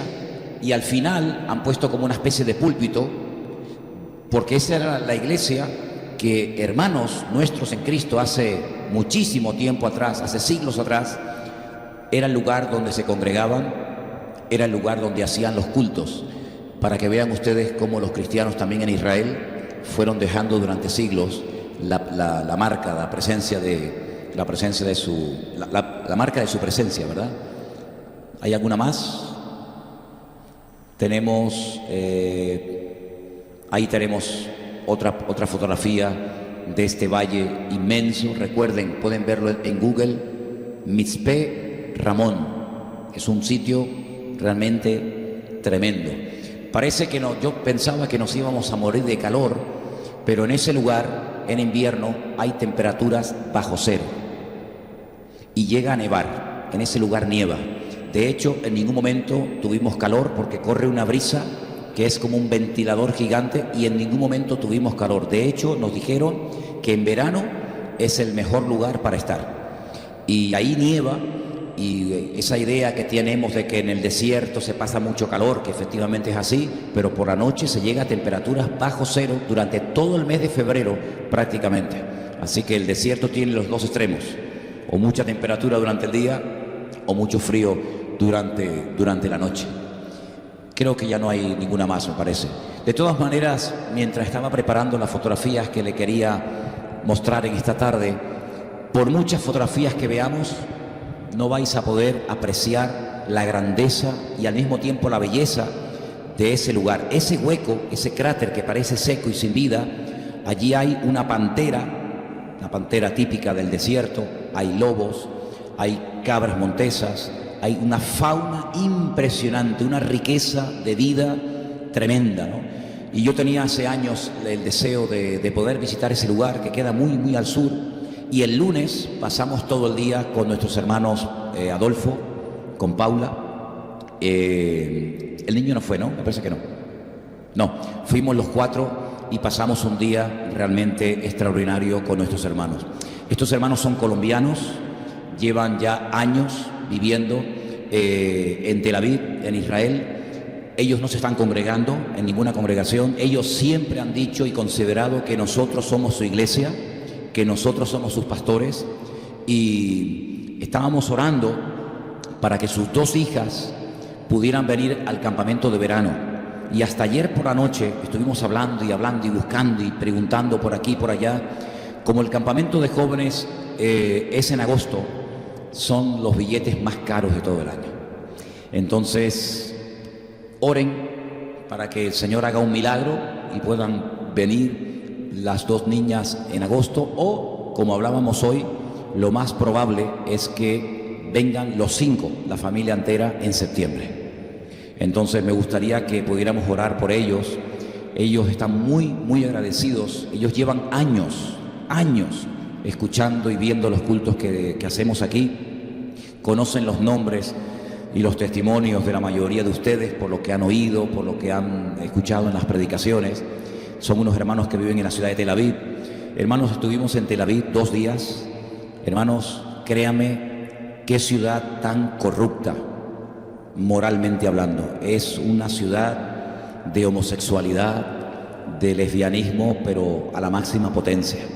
Se acaba de celebrar este tema de Eurovisión. Ha sido algo tremendo. Miles y miles de homosexuales en las calles, en las playas. Ha sido algo realmente tremendo. Israel no tiene ninguna necesidad de compararse a ninguna ciudad europea, y menos por estas cosas, pero hay un abismo entre la religiosidad y la castidad y la vida, ¿verdad?, tan tranquila de Jerusalén, espiritualmente hablando, a la vida de desenfreno, de lujuria, de desastre de Tel Aviv. Y hemos visto tanto una ciudad como otra, y es una ciudad que presume de ser la ciudad del orgullo gay de todo el Mediterráneo. Y vimos edificios de más de 35, 40 metros de altura, con docenas de banderas del orgullo gay desde la punta del edificio hasta abajo. Y es una lástima, ¿no? Es una pena ver cómo un país como Israel, con esa historia, en fin, con los milagros que Dios ha hecho, ver ciudades enteras entregadas a esto que lo único que trae, según la palabra de Dios, es muerte, es destrucción, la ira de Dios, y que no trae gloria a Dios absolutamente para nada. Muchas veces han cuestionado a los cristianos de que, como parece que la tenemos tomada, como si tuviéramos una manía persecutoria contra los homosexuales y contra las lesbianas. Nada más lejos de la realidad. Lo que pasa, queridos hermanos, es que seguramente lo que para muchos ya es normal, para la palabra de Dios sigue siendo pecado y sigue siendo abominación. Y la homosexualidad, el lesbianismo, no es otra opción sexual, sino es una aberración sexual. Es un pecado que Dios castiga como cualquier otro pecado, ¿sabes? No es que el homosexual sea más pecador que el ladrón, o que el asesino, o que el violador. No hay categorías de pecado. Lo que pasa es que le están dando tanta publicidad en televisión, en la radio, en la prensa, por todos lados, que nosotros debemos de orar para que acepten al Señor. Nosotros debemos de orar no solamente por este colectivo, por estas personas, sino orar por todos los pecadores para que lleguen al conocimiento del Señor.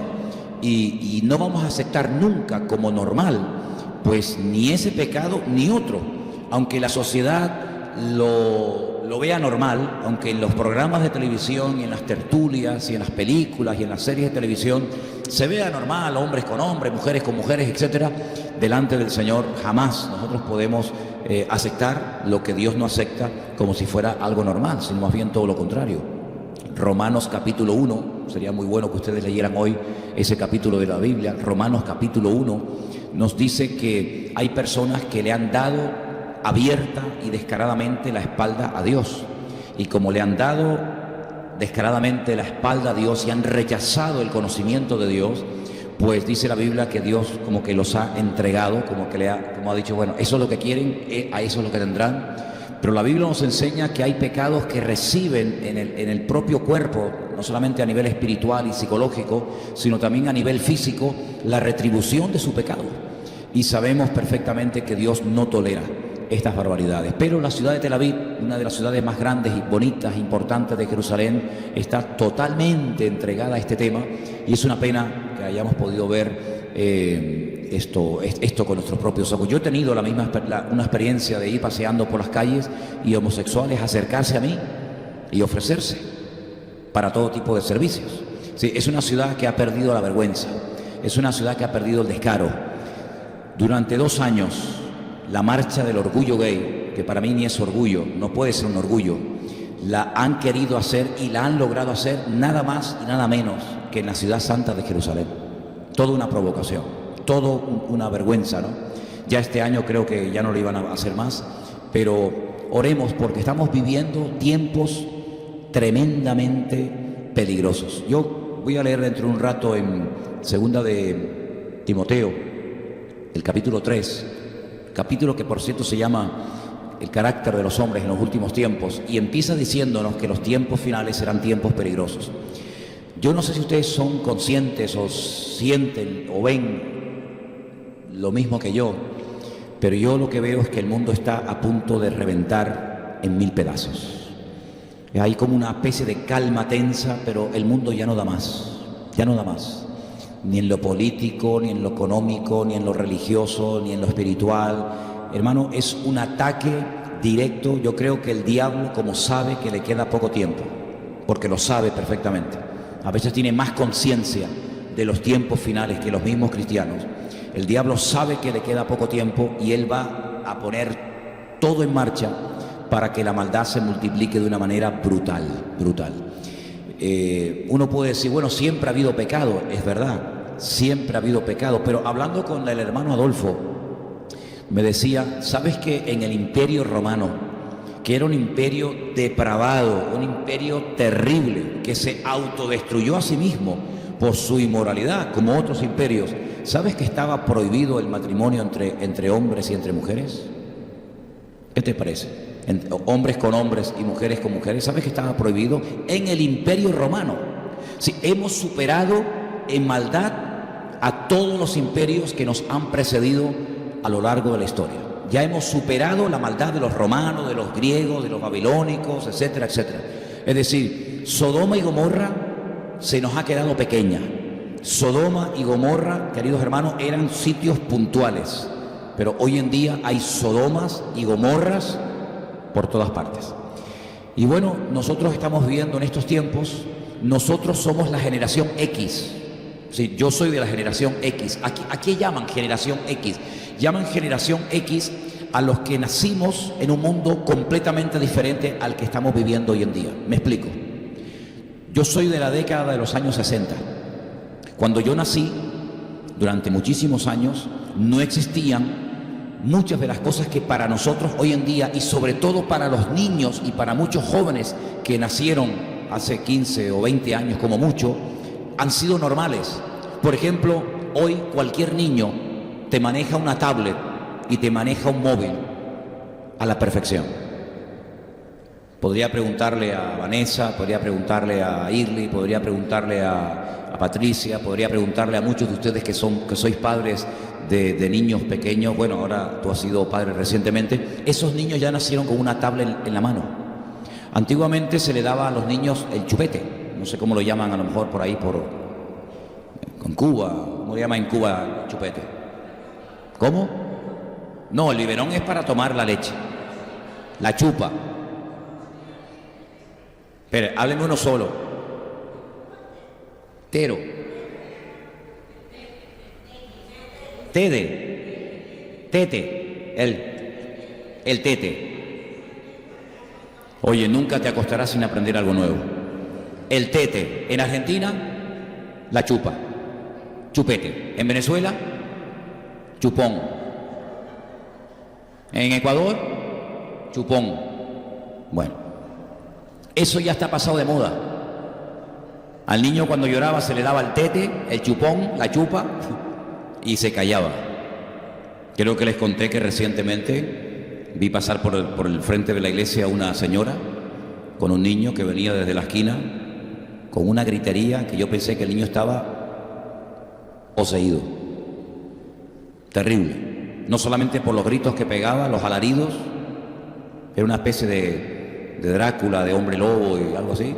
Y las patadas y los insultos que le iba alargando a la madre eran terribles. Cuando llegó más o menos a la altura de aquí de la iglesia, la madre ya no daba más. Yo creo que la madre iba a entrar ya en la tercera dimensión, ¿no? Abrió el bolso, sacó el móvil, se lo dio al niño y el niño inmediatamente, instantáneo, el niño, silencio absoluto. Pero eso lo he visto yo también en niños cristianos, de padres cristianos, mejor dicho. Tremendo, tremendo que también dentro del pueblo de Dios esas cosas también se dan. Ellos nacieron con eso, lo dominan mejor que cualquier adulto. Llaman, desconectan, cambian las passwords, ¿cómo es? Las contraseñas. Nunca olvidaremos, Armando, una experiencia que tuvimos en África con un niño que le cogió el móvil al abuelo y le descubrió todo lo que el abuelo veía y leía y lo mostró a la abuela. Los 4 caballos del Apocalipsis se quedan cortos. El abuelo le había dejado el móvil al niño para que jugara. El niño, el niño jugó, pero a la ruleta rusa. Le dice, abuela, mira lo que mira el abuelito. La abuela, hermanos, no estranguló al viejo allí de milagro. No lo mató de milagro. Creíamos que se iba a producir un suicidio colectivo. Toda la familia estaba alrededor de la mesa. El niño sacaba, subía, no sé qué. Nosotros no nacimos en eso. Yo nací en Venezuela en los años 61. No había móvil, no había internet. Algunos dirán, ¿pero qué había entonces? ¿Verdad? WhatsApp, ¿eso qué era? Eso era un nombre de un demonio, ¿no? Facebook, Twitter, palabras que hoy en día son normales. Esa es la generación X, la generación que encontró un mundo donde se respetaba al padre, donde el niño callaba cuando el adulto hablaba, ¿verdad? Y estamos en un mundo completamente diferente al que nosotros recibimos cuando nacimos. Y hemos sabido adaptarnos, ¿verdad? Hemos sabido adaptarnos porque ya prácticamente todos pues tenemos correo y móvil y toda esa historia, ¿no? Pero estamos viviendo en una generación donde ya no tienes que ir a un sitio a pecar, sino que ya tienes el mundo aquí, en la mano. Puedes hacer una bomba, puedes ofrecer tu cuerpo, puedes prostituirte, puedes tener lo que quieras aquí en segundos en la palma de tu mano. Y el diablo, que conoce perfectamente la tecnología, él la utiliza ¿para qué? Para el mal. Y ahí hay pornografía infantil y abuso de menores y todo tipo de barbaridades que nos podamos imaginar, incluso aquellas que ni siquiera nuestra imaginación logra imaginarse, ahí están. Y la Biblia nos enseña que los últimos tiempos van a ser tiempos muy, pero que muy difíciles, sobre todo los que sois padres de niños pequeños. Nosotros ya hemos pasado esa etapa, pero ustedes tienen una responsabilidad, hermanos, impresionante, porque las horas en los primeros años que van a pasar vuestros hijos en la escuela en manos de inconversos van a ser mucho más de las horas que en proporción vuestros hijos van a pasar en ambientes cristianos. Llámese escuela dominical, llámese campamento, llámese retiro, llámese culto. Tú vas a dejar a tu hijo desde por la mañana, en algunos casos al mediodía, en otros casos hasta bien entrada la tarde, horas y horas y horas en ambientes con personas que tal vez no tienen ningún tipo de moral, de principios, pueden ser incluso personas que son totalmente ateas, totalmente contrarias a la enseñanza cristiana, y esa influencia, esas noticias, esas imágenes van a estar llegando constante y permanentemente a la vida de vuestros hijos. Hay iglesias, hay colegios hoy en día en Europa que ya están llevando a sus niños a ciertos y determinados lugares o invitan a lesbianas y a homosexuales al colegio para que les den charlas y les enseñen cómo vive un homosexual y cómo se relacionan mujeres con mujeres. Hace poco vi unas imágenes de unos niños pequeños, que hacían en el colegio como si se casaran los niños con los niños, las niñas con las niñas, se daban besos en la boca, se daban la mano, se daban abrazos, salían al patio juntos, para que ellas fueran aprendiendo y sabiendo cómo vive un homosexual, una lesbiana, etcétera, etcétera. Y para ellos es normal. Hay niños que van a su casa, y hace poco un matrimonio me decía esto, y me dice, mira, mi hijo vino y me dice, no, mi íntimo amigo, mi amiguito de clase, tiene 2 papás. Y los padres dicen, no puede tener 2 papás, tiene papá y mamá. Y dice que no, claro, como él ve que a la hora de recoger al niño a la escuela, le recogen 2 hombres, él dice, tiene 2 papás, él no tiene mamá, o vienen a recogerle 2 mamás. Y para él es normal. Y el único punto de referencia que va a tener tu hijo donde le vas a enseñar la verdad va a ser o en tu casa o en la iglesia. Pero ¿cuántos millones de niños no tienen el punto de referencia ni de su hogar ni de la escuela dominical? Por lo tanto, para ellos va a ser normal dentro de poco tiempo ese modelo de vida que el mundo está tratando de imponernos a toda costa, te guste o no, esto es lo que hay. Y todos tenemos que ir como los borregos, en una misma dirección, hablando, opinando y actuando igual. Por eso la responsabilidad de ser padres hoy en día es tremenda, porque hace años se luchaba contra otros elementos, pero hoy en día hay muchos padres que ya le están regalando a un niño el móvil desde su más tierna infancia y ni siquiera saben lo que el niño está viendo, ni siquiera revisan lo que el niño oye, ve o escucha en clase o en su habitación. Y por eso la responsabilidad de ser padres hoy en día es tremenda y se ha incrementado. Y no solamente eso, sino que la presión espiritual hoy en día es brutal. Una noche quisieron ir al Monte de los Olivos en pleno Ramadán. Jamás en mi vida a mí se me habría ocurrido subir de noche al Monte de los Olivos, jamás. Solamente lo hice 1 o 2 veces en mi vida y con Sinker, solamente yo. Pero subí con todo el grupo al Monte de los Olivos, zona árabe, por la noche, jamás. Y encima, en pleno Ramadán, subimos al Monte de los Olivos en este viaje. Toda la ciudad, a todo volumen, todas las mezquitas de la ciudad, a todo volumen, con esos rezos que son terribles, hermanos. Son terribles, es como un mantra, una especie que van repitiendo y repitiendo, es una cosa terrible. Y viendo la belleza de toda la ciudad de Jerusalén delante de nosotros, a nuestros pies, toda iluminada durante la noche, esa presión espiritual como que te impedía disfrutar de esa presencia, de esa paz que se respira en ese lugar de noche. Y es que la presión espiritual hoy en día nuestra es tremenda.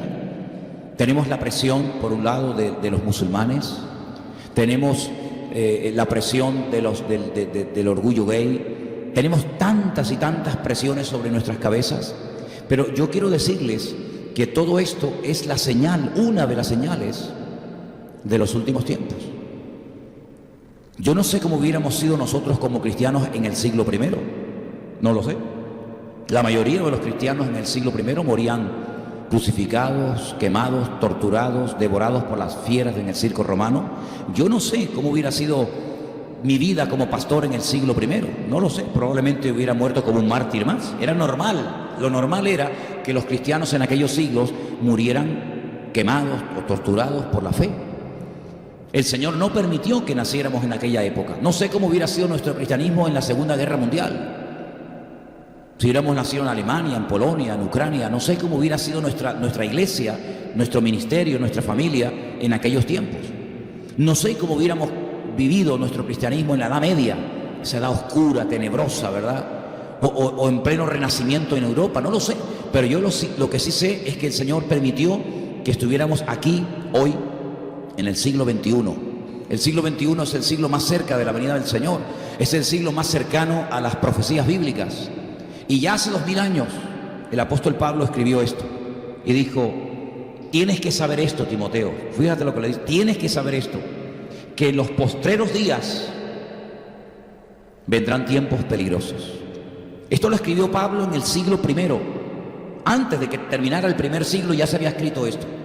Y le escribe de pastor a pastor, diciéndole: cuidado, Timoteo, ojo, los tiempos finales serán tiempos peligrosos. Si esto se lo escribe Pablo a Timoteo en el siglo I, si Pablo hoy nos escribiera una carta, esto se queda pequeño, esto se queda corto, porque nuestro siglo, nuestro tiempo, ha superado a la generación de Timoteo. Y ya a él le decía: vendrán hombres amadores de sí mismos. Y una persona amadora de sí mismo nada más es una persona peligrosa, porque solamente mira por él mismo, no por los demás. Si tiene que matarte, te mata. Si tiene que humillarte, te humilla. Si tiene que pasar por encima tuyo, lo hace, porque solamente se ama a sí mismo. Él es su propia meta. Están llenos de sí mismos. Solamente hablan de ellos, de lo que son, de lo que hacen, de lo que quieren, y no le importa nada ni nadie.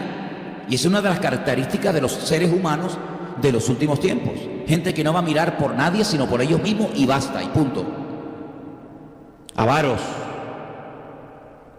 vanagloriosos, soberbios, blasfemos, desobedientes a los padres, ingratos, impíos. ¿Cómo podía saber Pablo todo esto? Si él no vivió en este siglo. Pero evidentemente aquí hay una revelación profética, aquí hay toda una revelación del Espíritu Santo a la vida de este hombre, describiendo cómo son nuestros días. Y tenía toda la razón del mundo, porque dice que habrá gente sin afecto natural, implacables, calumniadores, intemperantes, crueles, aborrecedores de lo bueno. No solo es que lo desprecian, lo aborrecen, lo que es bueno.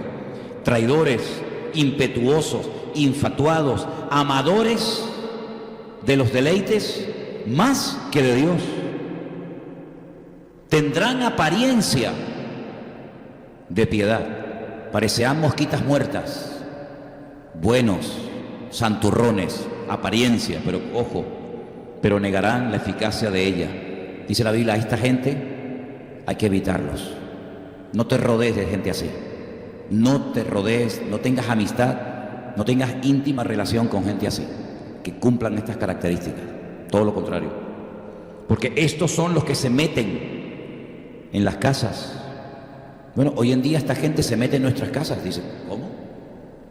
Claro, cuando encendemos la televisión y vemos muchos de los programas y vemos las tertulias y vemos los reality y vemos toda esta basura que invierten millones en equipos de producción, que invierten 80, 90, 100 cámaras, ¿verdad? 24 horas al día, contándote lo que hacen, cómo lo hacen, cómo dicen, cómo no dicen. Se meten en las casas, se meten.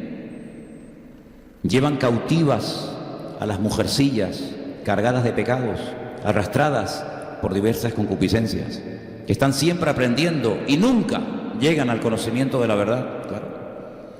Ahora menciona dos personajes del Antiguo Testamento, Janes y Jambres, que resistieron a Moisés. Estos también resisten a la verdad. Hoy en día hay gente que no se convierte porque resisten a la verdad. Antiguamente, cuando digo antiguamente hablo de 20, 25, 30 años atrás, la gente no se convertía porque no conocían la verdad. Hoy en día es al revés, hay gente que conoce la verdad pero no quiere convertirse. Eso antes no pasaba. Antes hablabas con una persona y te decía, pero ustedes no creen en la Virgen, ¿verdad? Y te decía, ustedes, por ejemplo, no creen en las imágenes. Pero hoy en día hay gente que sabe lo que creemos y lo que no creemos, lo saben perfectamente. Incluso han venido a cultos, a campamentos, a retiro, a programas especiales en diciembre. Conocen la verdad, tienen hasta algún creyente en la familia o como empleado, etcétera. Conocen la verdad, la han oído, la necesitan a gritos, pero no se convierten, no por ignorancia, sino porque se niegan a doblar sus corazones ante la verdad del Evangelio. ¿Qué te parece? Esa es la característica de nuestro tiempo. Resisten a la verdad hombres corruptos aquí, de entendimiento, réprobos en cuanto a la fe, mas no irán adelante, porque su insensatez será manifiesta a todos, como también lo fue la de aquellos. Después, si quieren, seguimos leyendo. Estábamos hablando hoy en casa de este futbolista español, capitán de la selección española, campeón del mundo, capitán del Real Madrid, un hombre que lo consiguió todo en el mundo del deporte, un hombre que llegó a ser tal vez el mejor portero del mundo durante unos años, que se fue a vivir a Portugal para retirarse en otro equipo de fútbol y hace poquito le dio un infarto. Un muchacho que no tiene ni 40 años, 37, 38 años. Hoy me entero que su esposa, una de las mujeres que llamó la atención por su apariencia física, por ser presentadora de un programa en Telecinco, en televisión, por lo visto tiene cáncer. Gente guapa, con dinero, que han triunfado en la vida, que a cualquier parte del mundo donde vayas automáticamente los reconocen, da igual a donde vaya, saben quién es fulanito y menganito, ¿verdad? Hace poco no se murió él de milagro y ahora ella tiene esta enfermedad. ¿Te das cuenta la belleza de qué sirve? ¿El dinero de qué sirve? De nada, de nada. ¿Te das cuenta lo que es la vida? Es algo tan engañoso que hoy lo tienes y mañana te abandonan. Hoy estás comiendo con tu familia en la mesa, sano, perfecto. Mañana en una analítica te dicen te quedan 3 meses de vida, no sientes dolor, ni siquiera sabías que tenías lo que tienes, te estás muriendo, tienes un buen trabajo o no, o tienes esto, tienes aquello, pero sin Dios no tienes absolutamente nada. Lo estamos viendo todos los días. ¿Saben? España va cuesta abajo y sin frenos. Los próximos 3-4 años en España van a ser muy complicados. Muy complicados. Nunca olvidaré cuando escuché en público a un hombre que dijo, cuando llegó Fidel Castro a Cuba, la gente vio un rayo de esperanza, algunos. Nunca llegaron a pensar que iba a pasar todo lo que ha ocurrido, donde millones de personas de esa isla tuvieron que marcharse, en fin, por la situación. Y un país hermoso, precioso, rico, la miseria que ha pasado la gente, el hambre que ha pasado, la gente que ha perdido la vida, jugándose la vida en una balsa, ¿verdad? Sin necesidad. Muchos de ustedes saben lo que estoy hablando. Todo porque un tipo se metió allí y se creyó que era el dueño de la isla. Cuando comenzaron a ocurrir cosas en Venezuela, uno de los países más hermosos del mundo, yo soy de allí y conozco Venezuela, por lo menos el recuerdo que yo tengo muy bien. Mi padre era un hombre que estaba muy bien en aquel tiempo, visitamos, si no todo el país, por lo menos 3/4. Mérida era un lugar precioso. Mi padre tenía una casa en los Caracas, íbamos de vacaciones a los Caracas, unas playas espectaculares, las selvas, Maracaibo, Valencia, Barquisimeto, un lugar precioso. ¿Cómo está Venezuela hoy en día? Una pena, un país rico que tiene de todo, absolutamente de todo. Ni toda Europa junta tiene los recursos naturales que tiene solamente Venezuela. Dígame qué país de Europa tiene oro, dígame qué país de Europa tiene diamante, dígame qué país de Europa tiene petróleo, dígame qué país de Europa tiene hierro. Ninguno. Las reservas que tiene ese país. Cosas que yo dice, pero ¿cómo es posible que haya ocurrido esto en lugares, verdad?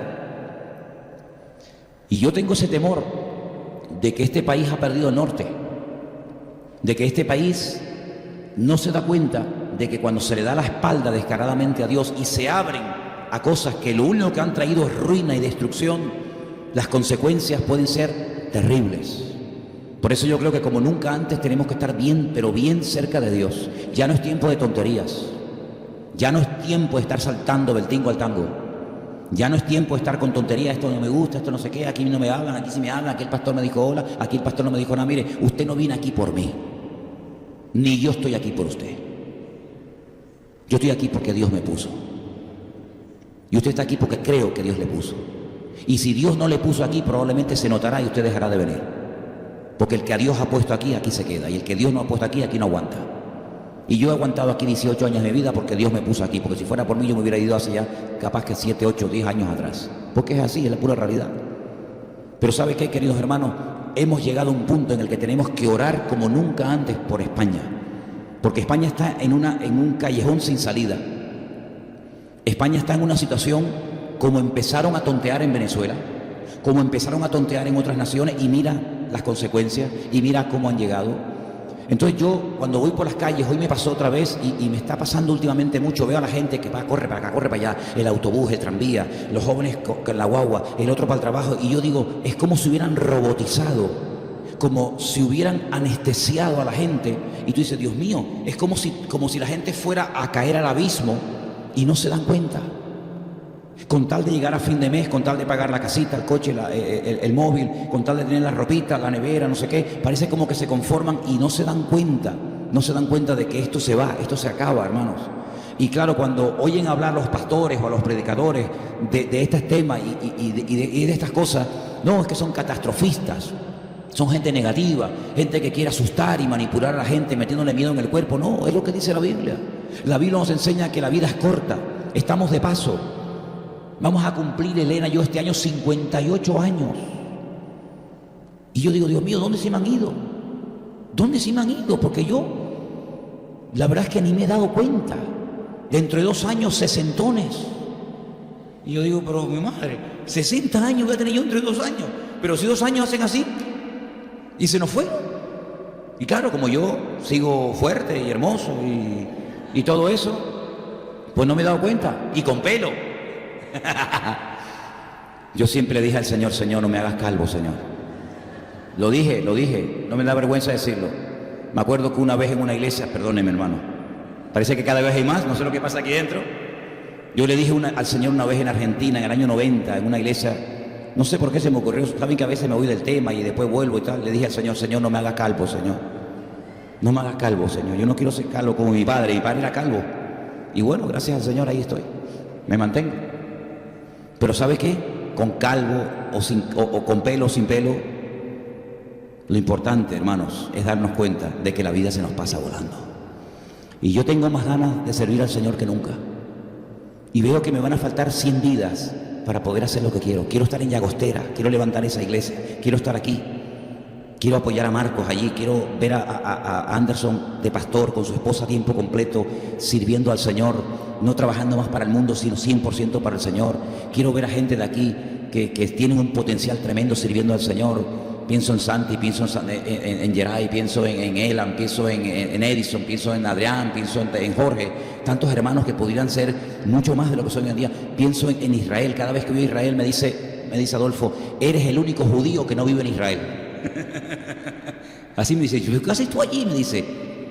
Algunos me dicen, Isabel me dice, ay pastor, no se va a ir más de una semana, ¿no? Y Adolfo me dice, pero ¿qué haces tú viviendo allí? Vente para acá, tú no te das cuenta que aquí el Señor te usa y el Señor te bendice. Quiero estar en todos lados, pero no puedo estar en todos lados al mismo tiempo. Pero si somos capaces de inyectar el deseo de servir al Señor en el mayor número posible de gente en nuestro tiempo, el Evangelio no va a quedar en 4 paredes, sino que el Evangelio se va a esparcir por todas partes del mundo. ¿Saben lo que pensaba hoy? Hoy pensaba en altavoz, cuando iba haciendo algunas cosas por la mañana. Tenemos 15.000, yo sé que no son muchas, yo sé que en comparación con otros ministerios, en comparación con otra gente, que son 15.000 suscritos a una página, a un canal de YouTube. Uno dice, 15.000 tenemos en el YouTube, sí, pero eso no es nada. Pero yo pensaba, 15.000 personas suscritas al canal de YouTube. Gloria a Dios. Si cada uno diera al mes 50 céntimos, serían, ¿cuánto? 7.500 euros mensuales para la obra de Dios. Podríamos subvencionar obreros, podríamos alquilar más locales, podríamos llevar el Evangelio a otros lugares, solamente con que cada persona que se ha suscrito al canal de YouTube de la iglesia, muchos que nos estarán viendo esta noche, dieran mensualmente 50 céntimos. Fíjate lo fácil que es apoyar la obra de Dios. Con 50 céntimos al mes, 15.000 personas, 7.500 euros mensuales. Sería una maravilla, ¿verdad?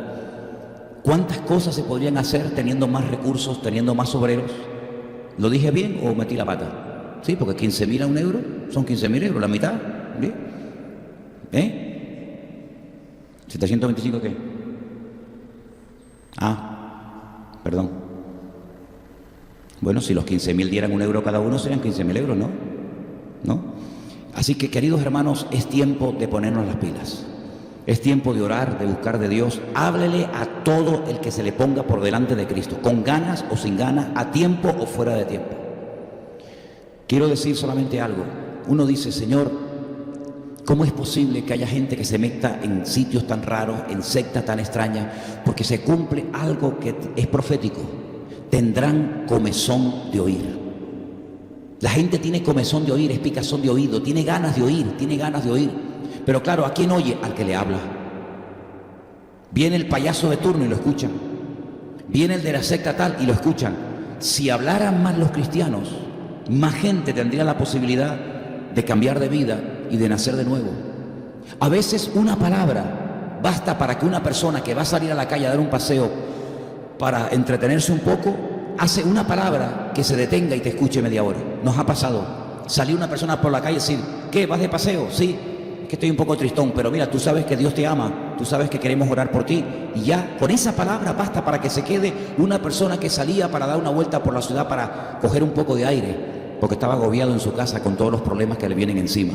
Así que, hermano, oremos al Señor, oremos a Cristo para que el Señor nos dé oportunidad. Mira, da igual si en Israel, en la Patagonia o donde sea, pero donde estés. Había un antiguo himno que muchos de ustedes tal vez no cantaron en la vida, un antiguo himno que decía, brilla en el sitio donde estés. Y eso es lo que tenemos que hacer, brillar en el sitio donde estemos. Y cada uno de ustedes viven en sitios diferentes. Llévate unos folletos, ponlos en el buzón en los buzones del edificio donde vive. Tienes una mañana libre, coge folletos y ponlos como ponen por la calle, folletos de ¿buscas dinero? Llámame.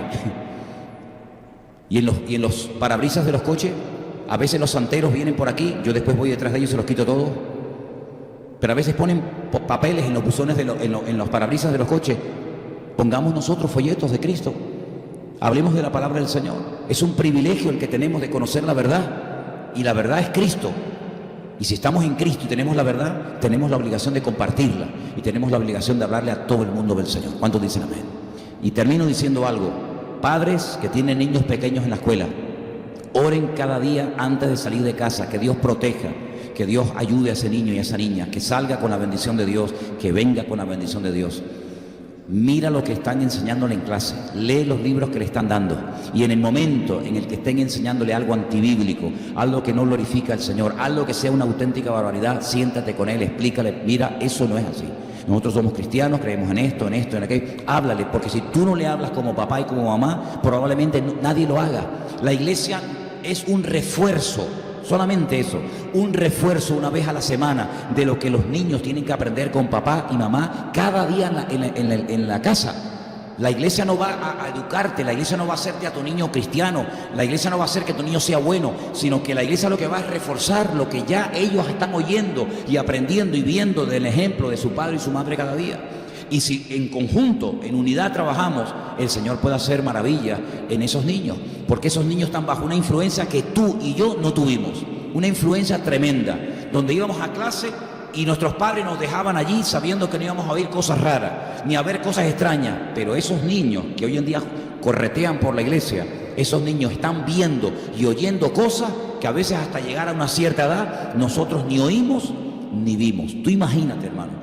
Pero con la gracia del Señor, con la oración y con la palabra de Dios, vamos a hacer que nuestros hijos crezcan en un ambiente sano para la gloria del Señor. ¿Cuántos dicen amén?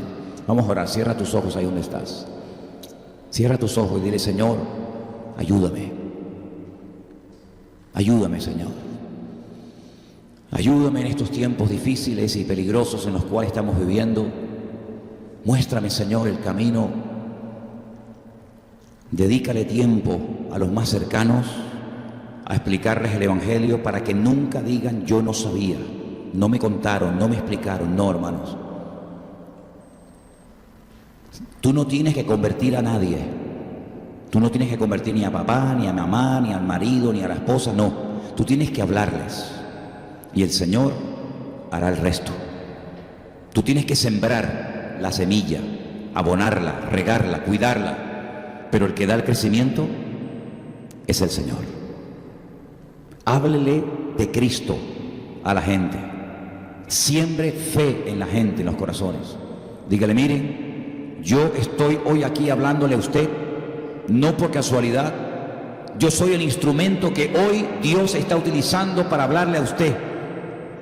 No sé si usted tendrá otra oportunidad en la vida, pero quiero que sepa que hoy es el día de salvación. Si usted hoy no acepta el Evangelio, si usted hoy se cierra en banda y no quiere aceptar a Cristo, nunca podrá decir que no tuvo la oportunidad, porque sí la tuvo. Pero quédate con la conciencia tranquila de haberle dicho a ese jefe, a ese compañero de trabajo, a ese vecino, a ese familiar, a ese amigo, quédate con la conciencia tranquila de haberle dicho: mira, esto es lo que hay. Tenemos una gran ventaja, hermanos, y es que mucha gente tiene ordenador en casa. Yo hace poco le pasé por WhatsApp a un vecino el mensaje que hay aquí en la iglesia y se quedó asombrado. Me dijo: Manolo, jamás en la vida pensé que tú hicieras eso, que tú hablaras esas cosas. Así que cuando usted vea el mensaje, mándelo por WhatsApp. Solamente el Señor sabe hasta dónde puede llegar la influencia de ese mensaje. Muchos de ustedes tienen Facebook, compartan los mensajes, los testimonios. Hay mensajes que son más bien para creyentes, es verdad, pero en el momento en el que usted vea que hay una enseñanza, un estudio, una predicación que le puede ayudar a un amigo que tú conoces, mándeselo, compártalo por Facebook, por Twitter, por WhatsApp, por donde sea, que corra la palabra de Dios, que corra la palabra, y ese llegará a otro, y ese a otro, y ese a otro, y así podremos evangelizar porque la Biblia dice que antes de que el Señor venga, todo el mundo tiene que oír el Evangelio. Y si queremos que Cristo venga, prediquemos, sembremos la palabra de Dios, para que cuando el Señor venga no tenga nadie excusa de no haber oído el Evangelio. Señor, en esta tarde queremos darte gracias por la paciencia que tú nos tienes, por la misericordia que tienes con nosotros. Úsanos, Señor, en estos tiempos. Úsanos, Dios mío, por favor. Úsanos, Padre, que hablemos más que nunca, que perdamos el temor, la vergüenza, la timidez, que no tengamos miedo de regalar Biblias, Nuevo Testamento, de dar el testimonio de lo que sea, pero que no quedemos callados, que no seamos una iglesia muda, que no seamos ovejas estériles, sino que hablemos y hablemos y hablemos la palabra de noche y de día. Y te damos gracias, Señor, porque sabemos que tú harás la obra.